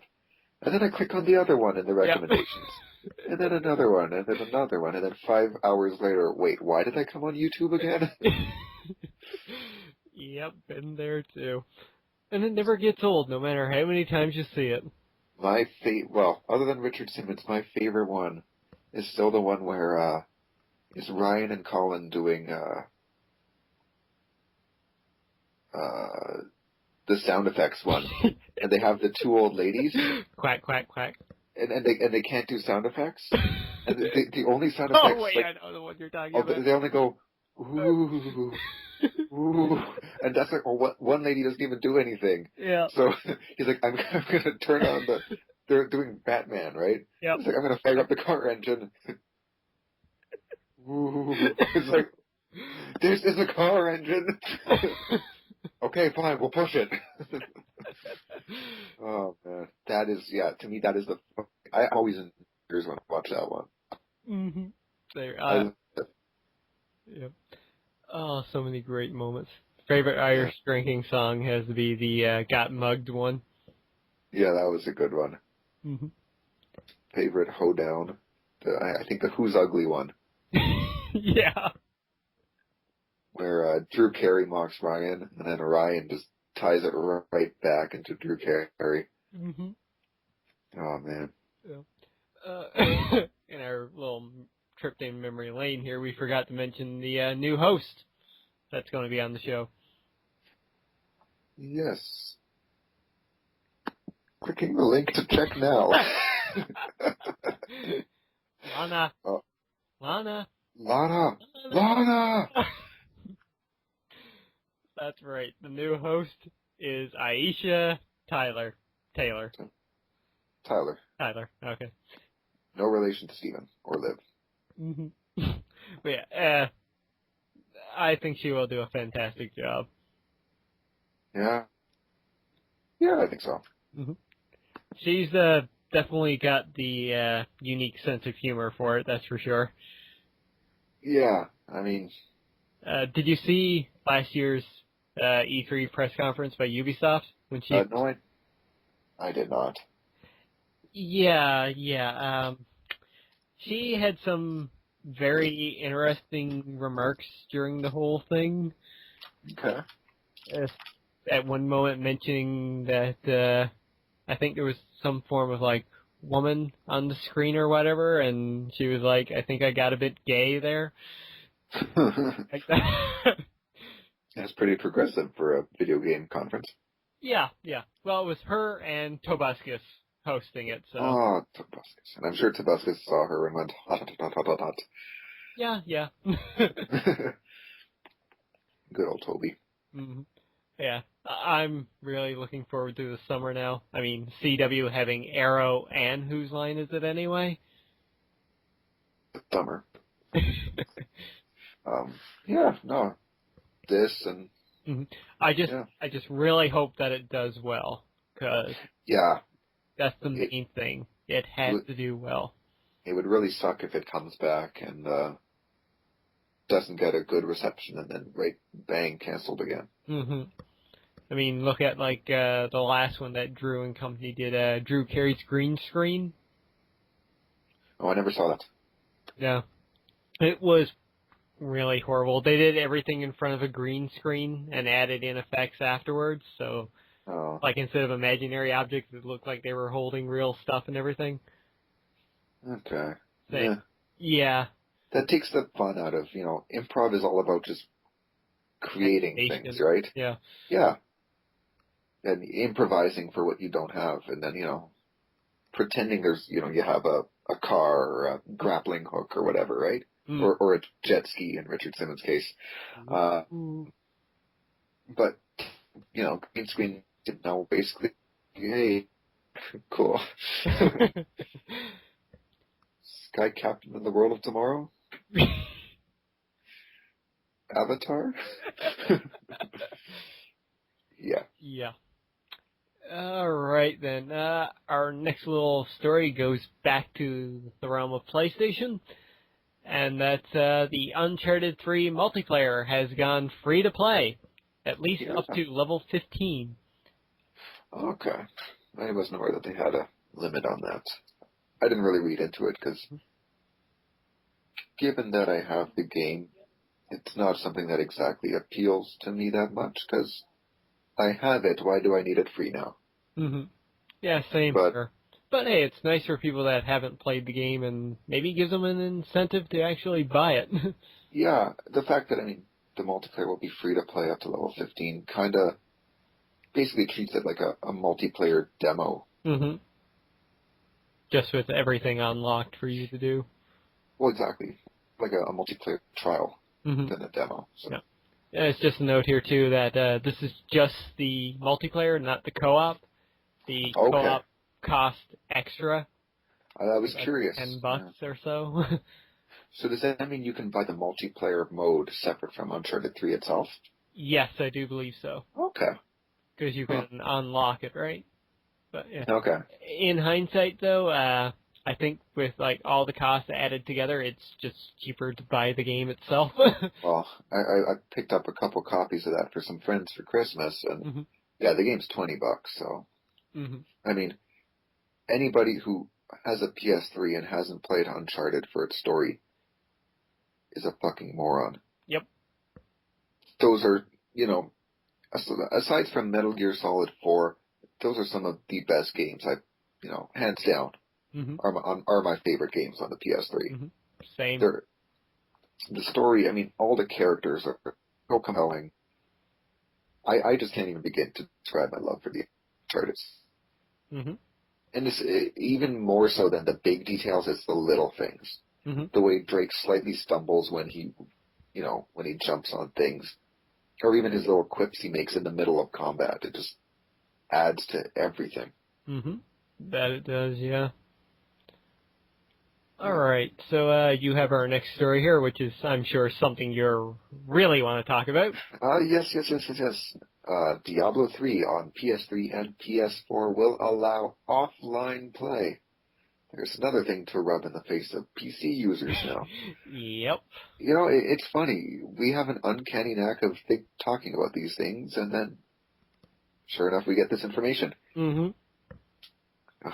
Yeah, well, we had talked about that in past podcasts, at least on the last two that I was in. Yep. About talking about the gripes of not having an offline mode on the PC version of Diablo. Mm-hmm. So the fact that it will have offline play for PS3 and PS4 is a nice touch. Mm-hmm. Yep. It's got me more interested now in actually playing the game, since I don't need to be online. Oh, exactly. I mean, chances are, if I have friends, well, my question is, though, if you have to make a character online and level them up to play with your friends, or if maybe we'll be able to import our offline characters into online as well. Hopefully the later. Yeah, because if I have to play the character online just to use the character online, chances are that's what I'll end up doing. Mm-hmm. Just to maintain a good character to use online. Mm-hmm. Even if I'm playing with nobody. Yeah. All right, so after that good news, we get some horrible, horrible, horrible movie news, which I hate this one because it depresses me. And that is the release date for Kick-Ass 2 has been pushed back. Originally, it was supposed to be June 28th, which was nice because that was 4 days after my birthday, to August 16th, nearly 2 months later. This is painful because this is probably one of the movies I'm most looking forward to over the summer.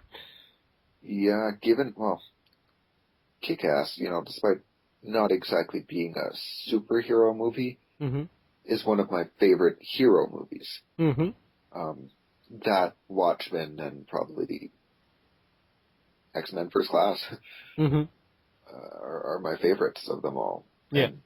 And I loved Kick-Ass. I thought, the trailers for it looked funny, and then I went and saw it, and I was just blown away by it. I went and made a point of taking my sister to see it, because I'm like, I want an excuse to see this again. You need to see this movie too. And yeah, she enjoyed it as well. Like, I've yet to show it to somebody who hasn't liked it.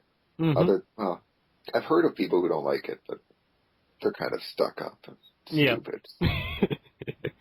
I get the feeling when they watch it, they expect, a complete of a movie, but I find the humor is good, the action is good. And even Nick Cage was good in it.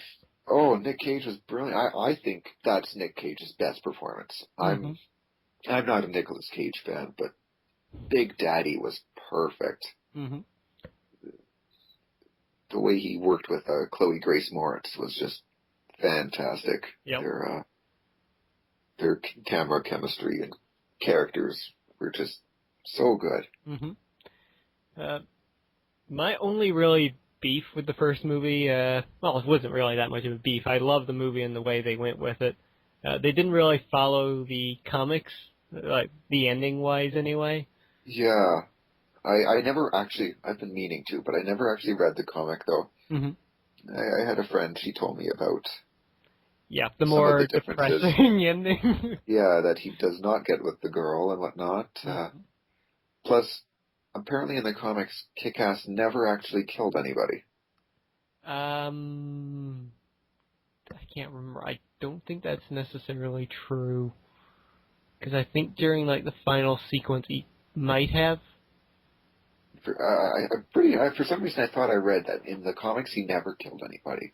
And that kind of kept his moral ambiguity kind of intact, so to speak. Yeah, I can't remember exactly now. It's been a long time since I've read it. Whereas Hit Girl was, the definitive killer. Mm-hmm. Yeah. So, the only other difference, I think, main difference was around Big Daddy, was that in the comic he wasn't a cop at all. Yeah. And that Hit Girl's mother was still alive. Yeah. All he was a comic book nerd who wanted, who actually, he saw Kick-Ass and liked what he was doing and decided to do the same thing. However, in the movie, he's basically doing it before Kick-Ass. Yep. And sees Kick-Ass as kind of encroaching on his turf as a professional. Mm-hmm. Yeah, it's disappointing that the movie got pushed back. It's mostly, I think, due to movie scheduling conflicts or whatever. They didn't want the same one to come out at. It didn't want it to come out at that time. So, who knows? Maybe it'll be a good thing for the movie. Yeah. But still, waiting another 2 extra months to see it rots me. Yeah. Well. Yeah. At least it's still coming out. That is true. That is very, very true. It hasn't been completely canceled or anything, so. Mm-hmm. Yeah. All right, and you have our last news story here. Yes. The last news story is that all PlayStation 4 games will be available as digital downloads. No surprise there. No, especially, given the, the push the PlayStation 4's big focus on downloading games digitally. Mm-hmm. And not to mention, we've been pretty much getting every PS3 and Vita game as of late as digital downloads as well. Yeah, so there seems to be more and more focus on that, and it's not exactly a surprise. Me, myself, I'm probably still going to buy discs. Yep, same. It for me, it all, it's just like CDs. I still buy CDs. I hate buying MP3s on iTunes. Nothing beats having a huge-ass CD collection. Mm-hmm. Other than having a huge-ass record collection. Yeah. But, I've got literally hundreds of CDs. And, there's just nothing like owning a physical copy. And for me, games is the exact same way. There's a reason why I rarely download games. The only ones I have been on, the Vita. Mm-hmm. So I can put them on there so I don't have to carry around a bunch of discs for that. Mm-hmm. Yeah, the only downloaded ones that I've really gotten have been ones I've gotten free from PlayStation Plus. Oh. The only one I actually bought was Little Big Planet Karting that went on sale for $10 at one point. Okay. So yeah, I'm like you. I prefer having the physical copy. Yeah. All right, then. Now that wraps up our news stories. So we're going to go into our been playing, been watching, and been reading section. Yes, we will. Okay, and as per usual, we will take turns at this. All right. I guess I'll begin. Yep, you go first. Well, been playing. I mentioned before that I played God of War Ascension, the demo, so I said I'm going to opt for something else that I've been playing, actually, a little bit. Okay. I recently got the urge to fire up Final Fantasy VII Crisis Core on my PSP. Ooh.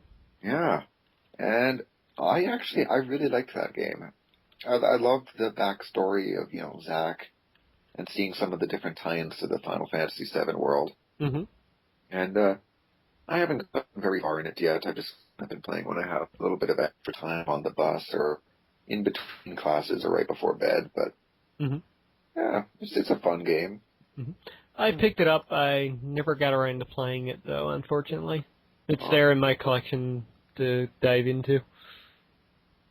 Yeah, if you get the time, I would definitely recommend it. Mm-hmm. All right, the first one for my list here, which is kind of funny, just given our discussion about digital downloads. Yeah. Both of mine are digital this week. I've been playing Vanquish, which I got free on PlayStation Plus there last week, or the week before. I rented the game before, played a little bit of it, wasn't really that fond of it, but yeah, given that it was free, I dived right back into it, and yeah, I'm having a blast with it now, actually. Yeah, it's fun sliding across the ground, jumping back up, and just shooting.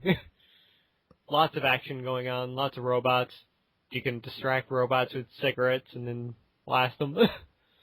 Yeah, I think I remember playing the demo for that a long time ago. Mm-hmm. And yeah, it was a lot of fun, actually. At the time, I kind of wanted to pick it up, but then, well, I forgot about it and other stuff happened, so I didn't. But yeah, my memories of it were enjoyable. Mm-hmm. Well, if you subscribe to PlayStation Plus, you could download it. I don't need more games. I have enough. Don't encourage me. I'm trying to get caught up. I will mention something else, though. The thing on PlayStation right now on the store, if you spend $50, you get $10 back in April. So if you bought a subscription, if you pay 1 penny more, you'd get $10 back. So all I gotta do is buy a 50-cent avatar picture or something. Yeah, exactly. And plus, if you get PlayStation Plus right now, you get 3 extra months as well. So you get 15 months for the price of 12. Please don't encourage me. I don't need to. I don't need this. I have enough games. I have my avatars and stuff I want. I'm good. I'm fine with my Snake avatar and Brucey avatars on the PS3. It's good enough, man. All right, your next game? My next game is, once again, I've been playing some Metal Gear Rising Revengeance. Revengeance. And, man, that game has some brilliant boss battles. Mm-hmm. Oh. Part 2, from what I've heard. Yeah, well, last night's one I had, I died once on. Just because the thing that happened at one point caught me off guard, and I wasn't sure what to do from it. Then the next time I had no trouble with it. Mm-hmm. But holy crap, Metal Gear Solid the Metal Gear franchise has always had great boss battles, but these ones it's a whole other piece of boss battle. Mm-hmm. And I mean, put in terms of competing with God of War. Oh, wow. We're having brilliant boss fights. Mm-hmm. And the music actually just, in the last moments of battle, like right when, frankly, when shit's getting real, the music just kicks up like an extra notch. Oh. And it's just like, man, this is so cool. Mm-hmm. Like, the game, story-wise, it's not brilliant or anything, but man, those fights are fun. Mm-hmm. And, yeah, I was glad that I don't want to say too much about the boss battle I did last night, but man, it was so good. So good. Oh, Mm-hmm.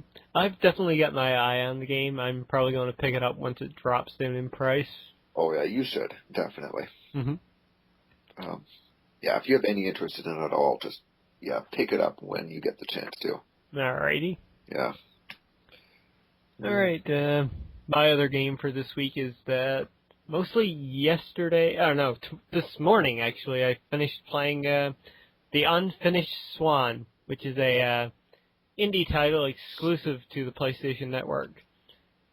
And I gotta say, I really enjoyed it. It was a really unique and interesting experience. The best kind of way to describe it is it kind of has a first-person shooter mechanic into it, but you're playing a little boy who throws paint blobs. Huh. The levels get different as they go on, but the first level you go into, everything completely white.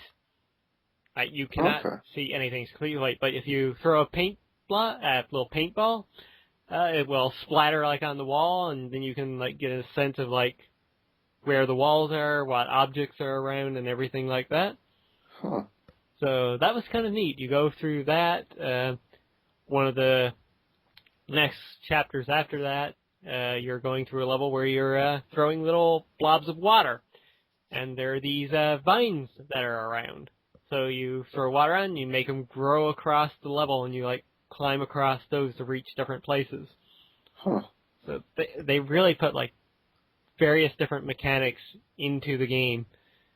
And the little Easter egg that they threw in there was a little nod to Journey, actually. Oh, yeah? Yeah. You use one of the telescopes found into the game, and you zoom in towards the moon, and the far as you can go, you see the mountain from Journey. There. Oh, wow. Well, Yeah. that's neat. Mm-hmm. Little Easter eggs like that are always cool. Yep. It's a neat little title. I'd really recommend it. I managed to pick it up for $3.25, $3.75 there one week. It went on sale. Yeah, it went on sale for 75% off for PlayStation Plus users. Yeah. Mm-hmm. Another reason to get Plus discounts. I'm trying Sony. He just won't listen to me. You support Sony enough. Yeah. So yeah, I recommend the Unfinished Swan to anybody, especially if you love playing indie games. Good to know. And now on to our bin watching section. Once again, we have two here this week that both of us are watching, so I guess I'll get my single one out of the way first. Okay. And that's, I love watching documentaries. Super Size Me was awesome, and I love the wrestling documentaries. So I decided to sit down and watch Craigslist Joe the other day. And I have to say, it was a really inspiring movie in many ways. This guy sits out with, all he has is a cell phone, his computer, no cash, no nothing like that, and the clothes on his back.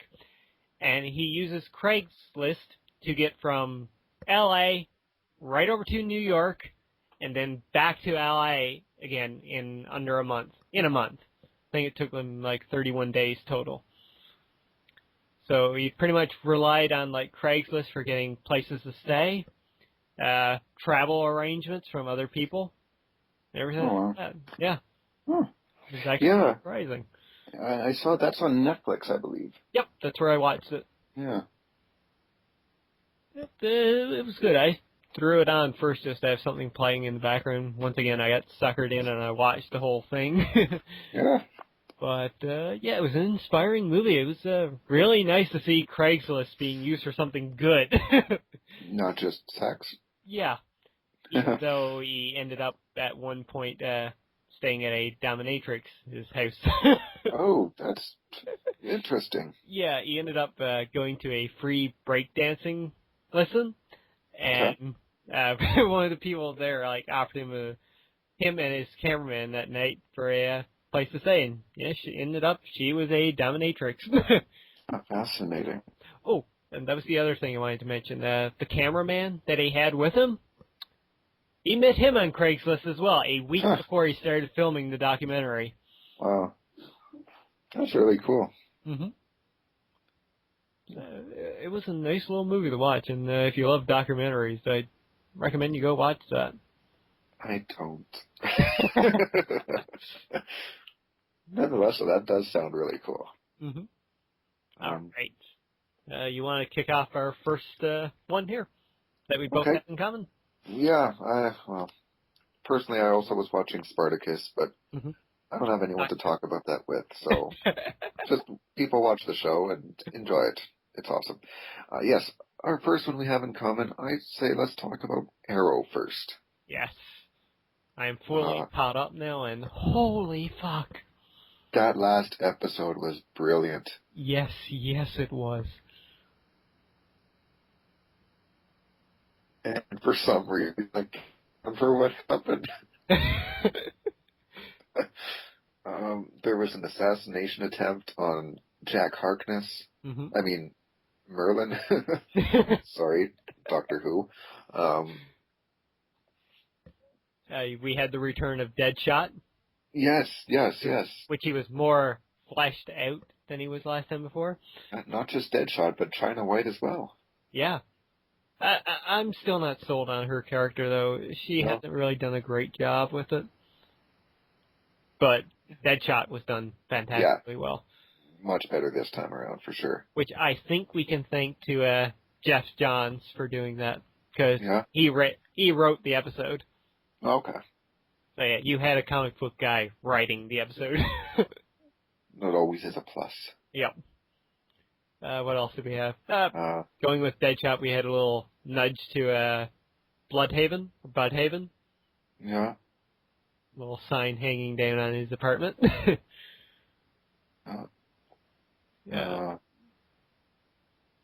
We saw Oliver come clean about his secret. Yep, to yet another person. Yeah. Truthfully, I'm getting a little worried about that. Mm-hmm. I mean... Yeah, makes you think somebody's probably going to die very soon. It was with Diggle, yeah, that's fine. Mm-hmm. And then with Felicity, I understood it. Yep. I understood the need for it. But with that, with Huntress, mm-hmm. A little forced. Mm-hmm. And then this was like, I mean, I understood why he did it, but I'm just worried. I really am. Mm-hmm. Though, yet, it could take the series in an interesting direction. Yeah. Well, especially since it seemed like Tommy, for a little while, was getting jealous of Laurel's obsession with the Archer, now that he knows that is, in fact, Oliver. Yeah, that's not going to help much. Yeah. Oh. Yeah, it could be good. And then we got the big reveal at the end of the show. Yeah, spoiler warning, by the way, for every bit of this. I'll have that pop up on the show there somewhere. But, yeah, we got the little surprise at the end, which was kind of forced, I guess, but at the same time, it was a nice little shocking reveal, maybe. Yeah. It did feel kind of forced. I don't know how much interest I have with Laurel's mother. Yeah.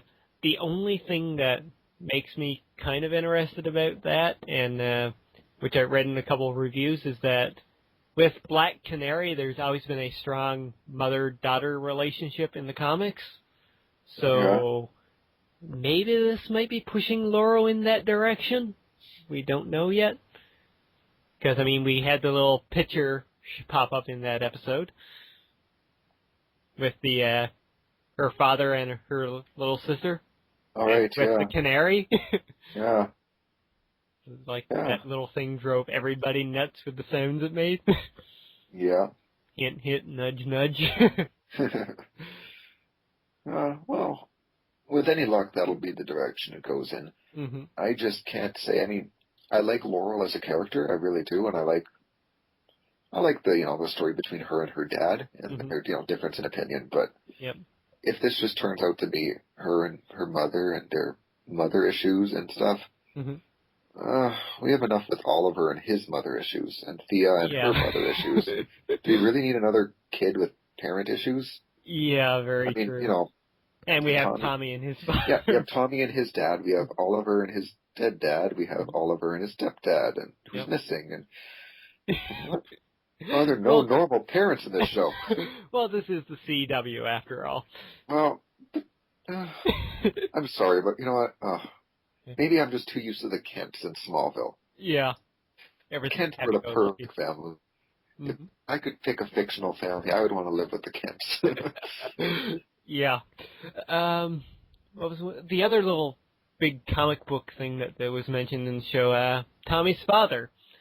He pointed out traveling to the city of, what was it? Pudabai something? Oh, I don't remember. Yeah. But yeah, I know which part you're speaking of. Yeah. Did a little reading up on that. That's actually a mystical city in the DC universe. Oh. Yeah. So it could be interesting to see what develops from that. Yeah. We could be seeing a few more of the martial art related characters from the DC universe showing up. Well, that'd be cool, especially since they already introduced, well, speaking of other characters introduced, they introduced, what's his name? Red Arrow. Speedy, or Yeah, Speedy. Roy Harper. Roy Harper, there he is, yeah.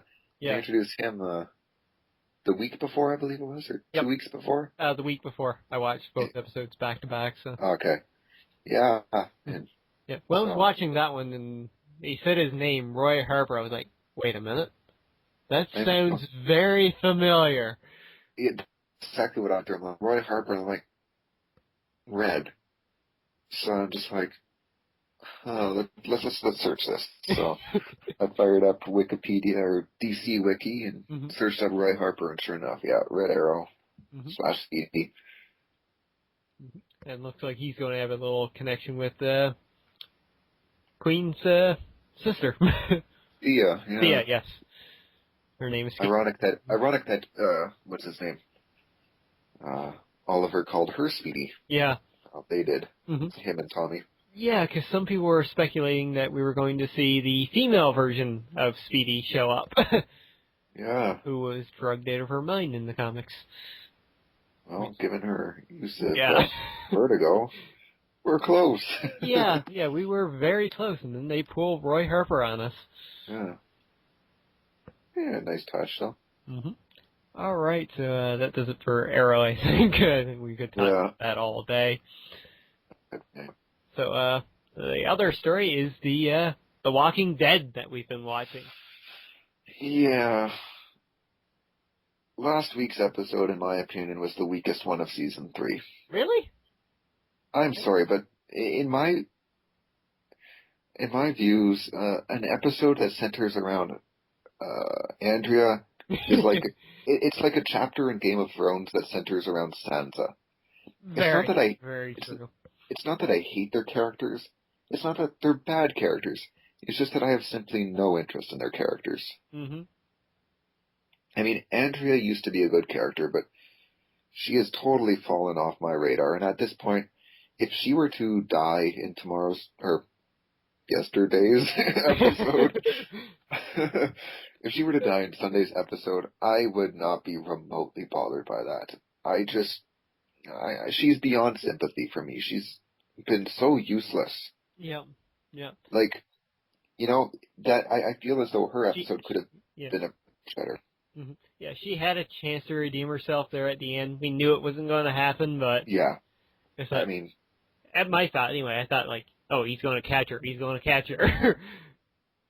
Yeah. She just laid it down and walked nakedly over to the window. Yeah. I know, it's frustrating. Yeah, she had her chance for redemption, and I really feel as though, maybe that could have been what she did to get in, to make me like her character again, but as it stands, no. I wasn't impressed with last week's episode. I really wasn't. Yeah. I liked it. I thought it was another slow but tension-building episode. I think the most interesting development from last week was Tyrese and his group ending up in Woodbury. Yeah, that was good though, because especially with the way the governor is, playing them, kind of. Yeah.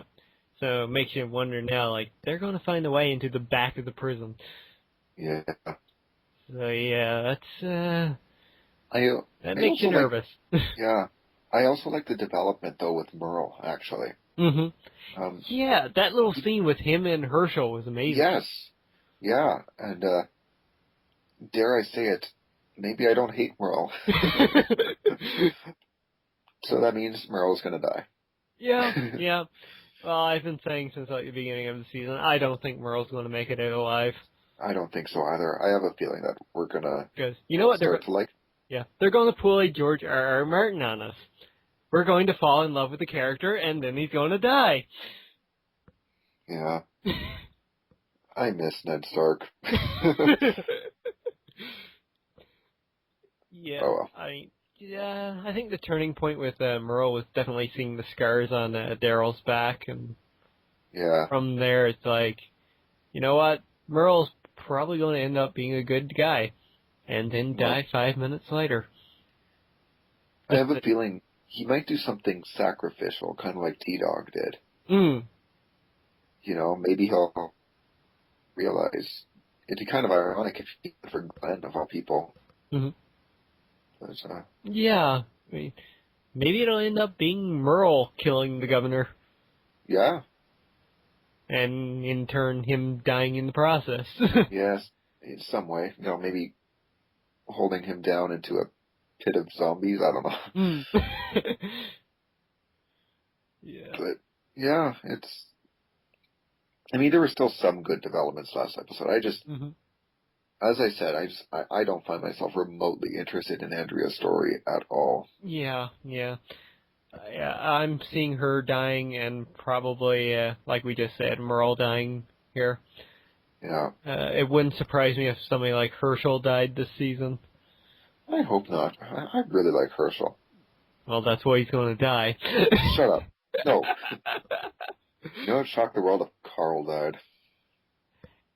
Yeah, that would be shocking. I doubt it, though, because he's still alive in the comics, but you never know. As much as I hate to say it, I think Judy is going to die this season. Judy. The baby. Judith. Judith, yeah. Well, Judith. They've called her both. Yeah. Little ass kicker. Little ass kicker. That's the real name. I'm sorry. Judith is not a... Judith is an old person's name. Like, she'll be fine as Judith when she's, 60? when she's teaching kids when she's 50. But baby named Judith? No. Like my friend and I, we watched the show together. Yeah. Her and I were saying that we should have named her something like closer to Lori. Mm-hmm. Like there's Laura, there's Lauren, there's Laurel. Mm-hmm. Yeah, it didn't make too much sense. In the comics, she was called Judith as well, Okay. but Lori was still alive at that point as well. Yeah, I just kind of sort of reference to the mother's name would be kind of nice. Mm-hmm. But hey, whatever. Yeah. But yeah, I say she's going to die, though. Maybe Glenn or Maggie, you don't know. I hope not Glenn. I love Glenn. I know, I really like Glenn too. And he's had some great developments, too, from the first season. He really has. Yes, he really has. Speaking of other great characters, Daryl. Mm-hmm. Yeah, I don't want to see Daryl die. I love, the signs like, if Daryl dies, we riot. I don't think anybody wants Daryl to die. No. He is the most likable character on the show, despite the fact that he's maybe not necessarily the most likable person, so to speak. Well, I think he's kind of developed into the most likable person. Yeah, he really has. I think he's the most human, because probably originally Rick was probably the most likable. Mm-hmm. But then we've seen Rick's descent, right? Yeah, ever since killing Shane. Yeah. Actually, no, most likable person, Dale, hands down. Oh, yeah. How could anybody not like Dale? Mm-hmm. Oh, I miss Dale. He was great. Glenn was also he is very likable. Mm-hmm. Who knows? T-Dog. Maybe it is now. We don't know yet. Yeah. Wow. T-Dog was great. Yeah. And Herschel is great, so. Mm-hmm. The one problem with T-Dog, though, was he never really got that character development until 5 minutes before his death. I know, T-Dog was, well, what was it, in season 2, he went 8 episodes without even saying anything. Yep. And I'm like, oh right, T-Dog's still a character. I forgot about this guy. Mm-hmm. And I think it was IGN when they killed off T-Dog and then introduced Tyrese. And it's No, they introduced, oh right, the other black dude. Axel. Yeah, they introduced Axel, and it's okay to have more black person on your show. Yeah. Then as soon as Axel died, they introduced Tyrese. I know, you don't need just one at a time. No. And Axel was a likable character, too. I know, I liked Axel and, Oscar, yeah, both of them were nice. Yeah. We just mentioned about, Merle there. Oscar, well, he was kind of iffy there. I mean, he had that little moment with, what's her name? The Carol? girl. Yes. No, not Carol. Herschel's other daughter. Oh, yeah. That one. He had that moment with her, 17, eh? You thought, oh, God. Yeah. But then... Wait, Herschel's other daughter is 17? Yeah. I think. No. Well, it's Maggie's little sister. She's not 17. She has to be younger. 16 or 17, I think that's she what looks she said. I'm sorry, she looks like 12 to me. And Carl is 8. I don't know. But, yeah, they had that little moment, but then just before he died, you're like, hey, Oscar, oh, you're turning into a great guy now, and then bang, shot to the head. Yeah, his moment with Carol was nice. Mm-hmm. A little bit corny, maybe, but nice. Yeah. All right, we're going into 2 hours here. We're on overtime. Yeah. Wow, we did this with it. Imagine if Jester was here, we'd be hitting the 3-hour mark this week. Yeah. But hey, games in March. Yeah, that would do it. Yeah. All right, so let's finish up here with our been reading section, which I think we can just gloss over. This one's all you. Right. Well, just before doing the podcast, I was reading the last issue of Punisher Warzone, which was pretty much classed as Punisher versus the Avengers. Oh, nice. Yeah. He had some great little moments with outsmarting Tony Stark in this one, so that was very much humorous. With Tony at one point going, Spider-Man's never gonna let me live this one down. But yeah, it was a fun read. The whole series was actually pretty good. The ending kind of left a little bit of a question mark. Spoiler alert for people that haven't read it yet. Punisher does get captured at the end of it, but he does so by helping his friend from the last series and this book escape by help of Wolverine, actually. But yes, by Hugh Jackman. But yeah, Punisher at the end of this is captured. He's actually willing to fight, but Captain America talks him into standing down.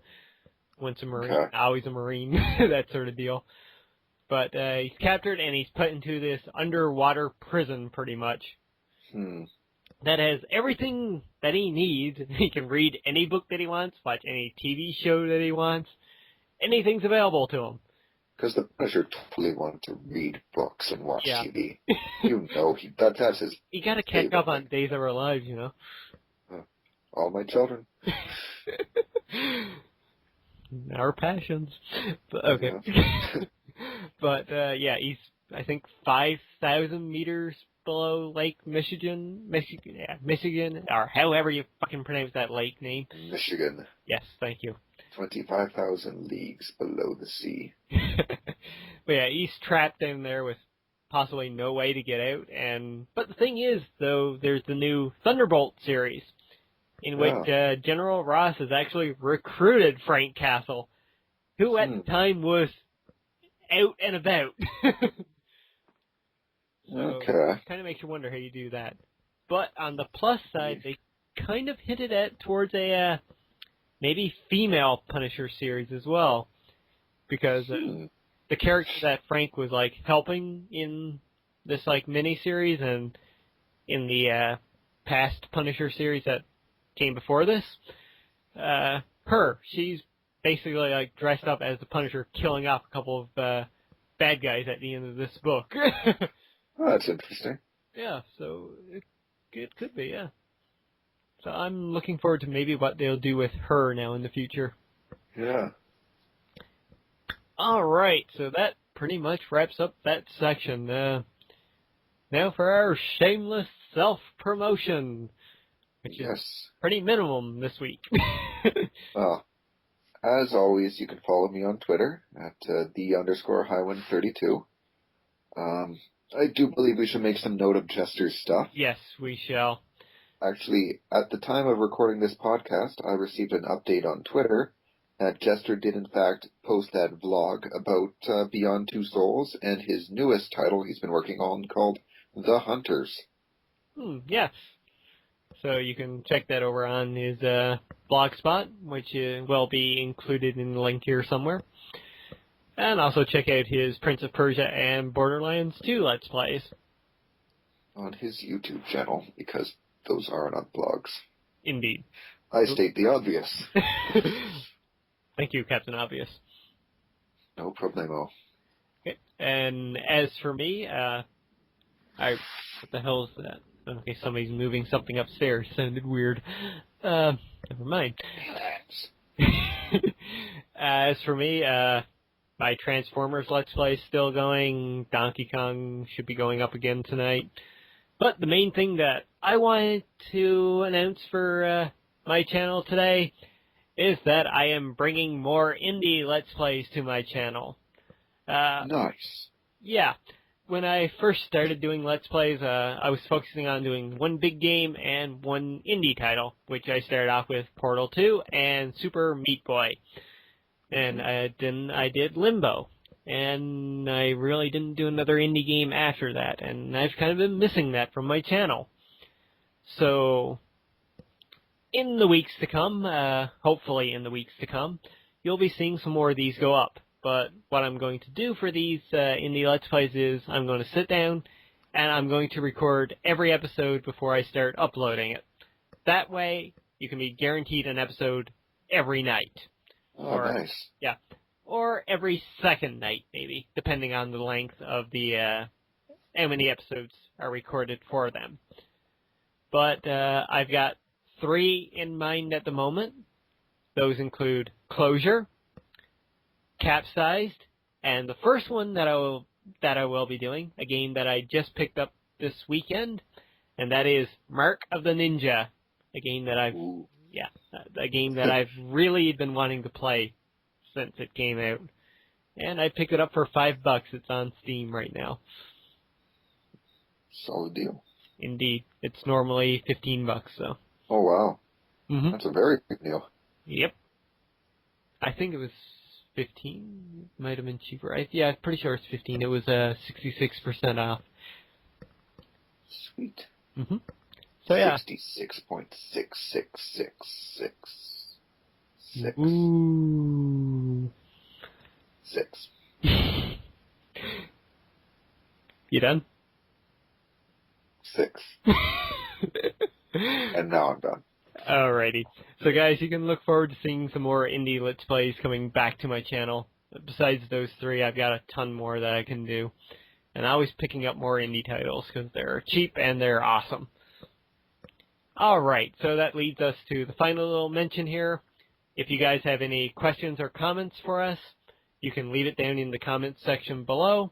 Or, as always, you can bug us on Twitter, where I'm sure we will most likely see it more often. I mean, I'll see it on my channel because I get the notifications.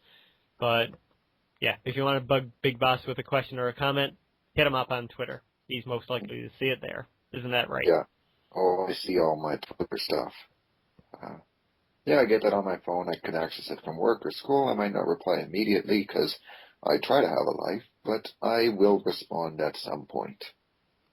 There you go. And hopefully we start getting some questions and comments soon.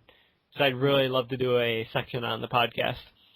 Yeah, that would be a lot of fun to, address different questions or even, viewpoints that people bring up to us. Yeah, exactly. I'd love to have some discussions on maybe our favorite games of all time or our favorite movie or something like that. Yeah. Something I love talking about favorite stuff. Mm-hmm. Something different than our usual running through news and just what we've been playing recently. Yeah. If anyone wants to know more about me, that would be awesome. I love talking about myself. I really do. He does. Believe me, folks. He does. It's true. It's very true. All right, guys. I think that's going to do it for us this week. Big Boss, since Jester isn't here, do you want to take us out this week? I will endeavor to do my best. All right. Thanks for listening and /watching, ladies and gentlemen. You've been great. We've been great. I'm Big Boss, and with me has been Lord X. And absent from us has been Jester Carr. However, with all hopes, he should be back next week for the next installment, so you can look forward to that. Mm-hmm. So, with that in mind, peace off. Have a good night. Goodbye, everybody.